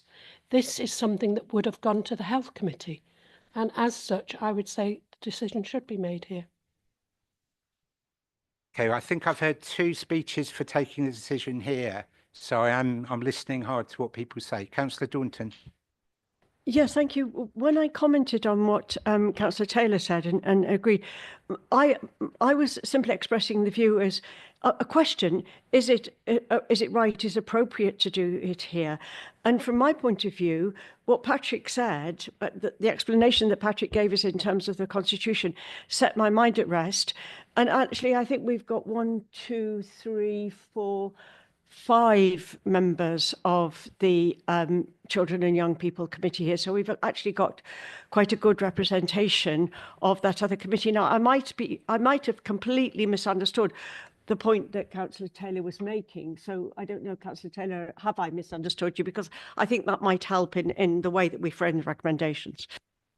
I think we have to do what is the mood of the committee, and I've now heard 3 or 4 speeches saying you prefer to stick to the officer recommendation. So that's, you know, I'm listening to what people say, and that's what I hear. Councillor Taylor. Thank you. So if we were to take this, we make the decision here to CYP for information. What I'm saying is, I didn't think the Constitution was allowed information within our committees. It has to be a key decision or a decision. So if Ashenda would be able to explain that. Officers have just promised they'll go away and just check that against the Constitution. So can we just note that that question's been asked in a minute, and officers will do that. I am sorry about this. I was trying to reflect what I thought Councillor Taylor and Councillor Daunton wanted, but I completely accept that's not the weight of opinion in the room, and so we'll stick with the original recommendations. I've already read them all out, so I'm now going to take the vote. My apologies, I did raise a procedural matter. You hadn't actually opened the matter for discussion, and the Constitution does say that the matter is meant to be any matter is meant to be discussed. And I'm not trying to take up 5 minutes of time, but given that some interesting information was provided by officers, I think, and we're talking about £33 million of public money, even though we're just talking about the principle of it at the moment, not the detail, I think it really would be inappropriate for us not to have any debate at all on the information which has been provided to us by officers. Again, it's up to the committee. I invited questions and comments together, as I very typically do, and that's in full accordance with the Constitution. I've listened to all of that, and in my view, we've completed the debate. I've read out the recommendations. I've even called the vote. So I find I'm struggling to go back to further debate, I have to say. I'm not trying to be difficult here, Chair, but there are some very fundamental questions which have been raised which haven't actually been explored further, even if it's just for a comment to be made about the responses made by officers, because both in terms of what the purpose of this particular commissioning process should be, especially in terms of what is needed in terms of outcomes, and secondly, in terms of the procurement period going over the length of the existence of this council. I think that there are some. I've got 2 valid points I think I need to make, and I'd be very grateful if you should allow me to make them. Okay. I'm minded not to, but I think that when an opposition spokesperson says that, I think it's democratic to hear it and to listen to it. So I'm going to agree with Councillor Bowden on that and allow him to speak. Very grateful to you using your discretion that way, Chair. On outcomes, in paragraph 2.1 of the report, we're told that the public health grant conditions include the statement that the authority must use the grant having regard to the need to improve the take-up and outcomes from its drug and alcohol misuse treatment services. And I heard the comment from officers that we are not below standard in terms of the outcomes that exist compared with other authorities, and I fully accept that. But those outcomes are from what I understand, lamentably low right across the country. It wasn't meant to be a criticism of what goes on here in Cambridgeshire. And that's why I believe, and it's only making a statement here for officers to take away and consider, that looking at improving those outcomes should be a significant part of the commissioning process, which officers will now go away and start. So that was the first point I wanted to make. The second point I wanted to make was on the subject of the contract having a 3-year and 5-year break for a 7-year contract. We can't, as a council, just stop doing things because local government reorganisation is coming. We just can't do that. So although I do believe it's going to get more and more difficult the closer we get to the 31st of March 28, it's entirely appropriate for us to take decisions. And in some cases, like this, they need to be long-term decisions. One of the problems is, when do you have break clauses when you consider that in terms of local government reorganisation? And the request I was going to make was that officers take that away, that it's considered in CMT and it's brought to procurement strategy and resources, because there's a matter of principle which is involved here, and I just would be grateful if officers and the appropriate committee took some cognizance of the 31st March 28 deadline, and some matters of principle are eventually decided. Too early to do that for us now, but I'm hoping that that could be taken away and effected by officers.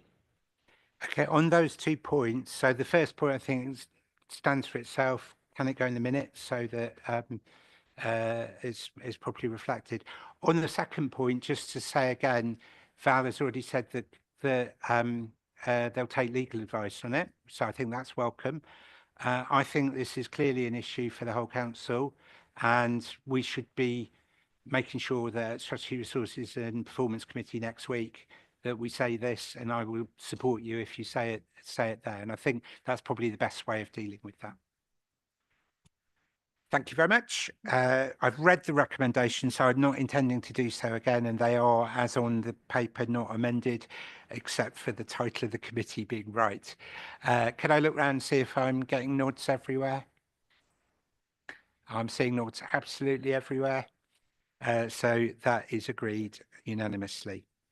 Again, can we, I won't stop it if there's a need to run on, as I didn't there, but let's try and be concise. Item 6, recommissioning behaviour change services. Sally, again to start. Thank you. And as previously, I'll just give a brief introduction and then hand over to Val and her poor voice. But this is around recommissioning of our behaviour change services, which will commence the new service in September, and we will be aiming to bring back a full worked up model at the next committee. So there'll be another chance to have some discussions around the model and approach. But these services are aiming to be quite innovative in the way of working. So really thinking about working at place and strengthening locality-based work with better integration across prevention approaches. So integrating that prevention model speaks a bit to the earlier conversations around we really want to be making sure we're getting prevention right, although this is a bit more of the traditional public health, long-term conditions, ill health prevention. A lot of the people will be similar or overlapping with those that we were talking about through adult social care. So really speaks to the prevention agenda as spoken about earlier, and around health inequalities, and working in collaboration with partners across the system. So it's a really positive and innovative approach. I'll hand over to Val. Thank you, Sally. Well, again, I'll just pick up on some salient points to this procurement, and I think I'll make it to the end. The first thing I think, and coming up the word outcomes, this is all about improving our health outcomes, and the paper details some of the outcomes which we really do need to improve on. The use of behaviour change services is now well recognised. It has a good evidence base behind it. But I would note that improving outcomes is not just about working people's behaviours at that level. It's also mindful that behaviours are influenced by the environments in which people live and their socioeconomic factors as well. And we need to do this service in that context, working in that context as well. I think this recommission offers an opportunity. At the moment, it's a comprehensive service. It has various strands to it, and it's a county-wide service. In fact, it's a joint service with Peterborough at the moment, but it will be just for Cambridgeshire going forwards. And I think it's the opportunity is something about place and how we can work at place. And that affords, I think it strengthens the opportunity for prevention and for integration and working with our partners at place. And to inform how we take that forward, we've commissioned an external evaluation, an organisation called Innovation East, which is quite well recognised. We've commissioned, which you've heard previously, the behaviour science research. We've undertaken a needs assessment and we've done stakeholder engagement. We're pulling all that together at the moment, but there's some. I would mention some key themes that have come out of that, which I think are they emerging themes. Is that services are delivering what they're supposed to deliver, but they could be strengthened by greater integration internally and externally. And from the behaviour science research, it's very much linked to how deprivation determines a lot of these outcomes and how people determines people's behaviours. And that it came down heavily in terms of place-based models does provide that context for all the things that we want to do in terms of a more integrated approach to behaviour change. It's we don't really have any choice but a competitive process. This will be a radical change in service, so a direct award is not in the discussion. I think so. This paper is basically to get the authority for the committee to take this forward to procurement, to further develop the place-based model, which would I think the other message today is coming out with a district focus, and to bring it back here if the committee wishes to, so that you can input into the proposed model. And I'm apologising now for this awful voice. It's not even attractive. It's horrible. We're very grateful that you've struggled through it. Thank you so much, Val. So this will come back to us. Any comments that anyone wants to raise? I think Councillor Bowden has one. Thank you very much indeed. And I'll be careful to include my comments as well as my questions here. I'm not going to repeat what I said about the period of the contract. What I said in the previous agenda item applies here as well. I did note in paragraph 1.3 about the setting of delivery targets within the procurement process. I'd be really grateful if officers gave consideration within that procurement process to also setting outcome targets. And I'll leave it at that for officers to give consideration to. And when looking at some of the examples which are given, paragraph 2.6 as an example on smoking, where it was pointed out that whilst Fenland's percentage of smokers is 24%, the rest of Cambridgeshire is under 10%. The average is 10.8 for the whole of Cambridgeshire. When you look at things like that, I think it's really important that where it's appropriate, and only where it's appropriate, that we give appropriate geographical emphasis to the service which is provided. Where there is a particular problem in a particular area, that's where the focus, the greatest focus of the work needs to be. And within that, various examples were given of areas of groups of individuals where there was a greater propensity to smoking. And as part of that, I'd be grateful if consideration were also given, certainly as far as Fenland is concerned, to greater prevalence in certain ethnic minorities, because it is a significant element statistically as far as I can tell, and we need to target the areas and the people where there is the greatest amount of need for the service which we're providing. Thank you. Councillor van der Ven. Well, I did notice that Fenland wasn't mentioned in the smoking rates section, and it needs to be. Councillor Slatter. Yes, in the recommendations, we where are we? C, we don't get any mention of what is clearly a fully functioning partnership already, as outlined in section 2, telling us what's there already and what would continue. And it is, again, this partnerships with the district councils. And therefore, even if we just use the county council structures, because you've got to start there, I just thought that some involvement from the communities, I feel Councillor Criswell on my shoulder here, that we can't be saying we'll do things if we haven't just checked with Cambridgeshire Skills, you know, and the community safety and all that jazz. So I'm assuming that would have happened, but it would be good to see it in writing, but I don't want to slow things down by proposing new wording unless the chair thinks it can be easily slipped in. But whatever Val tells us, really. Thank you. It can certainly be put in the minutes, and I think probably that has sufficient strength for what you're inquiring. Anyone else? One from me. I like the fact we're moving towards place-based. You know, this is a significant change. We've talked about it earlier and in relation to lots of things in the service, and here we are in a contract actually doing it. So that's a great thing, and it shows that the officers are really pushing on that agenda. So I commend that aspect of this in particular. Val. Thank you.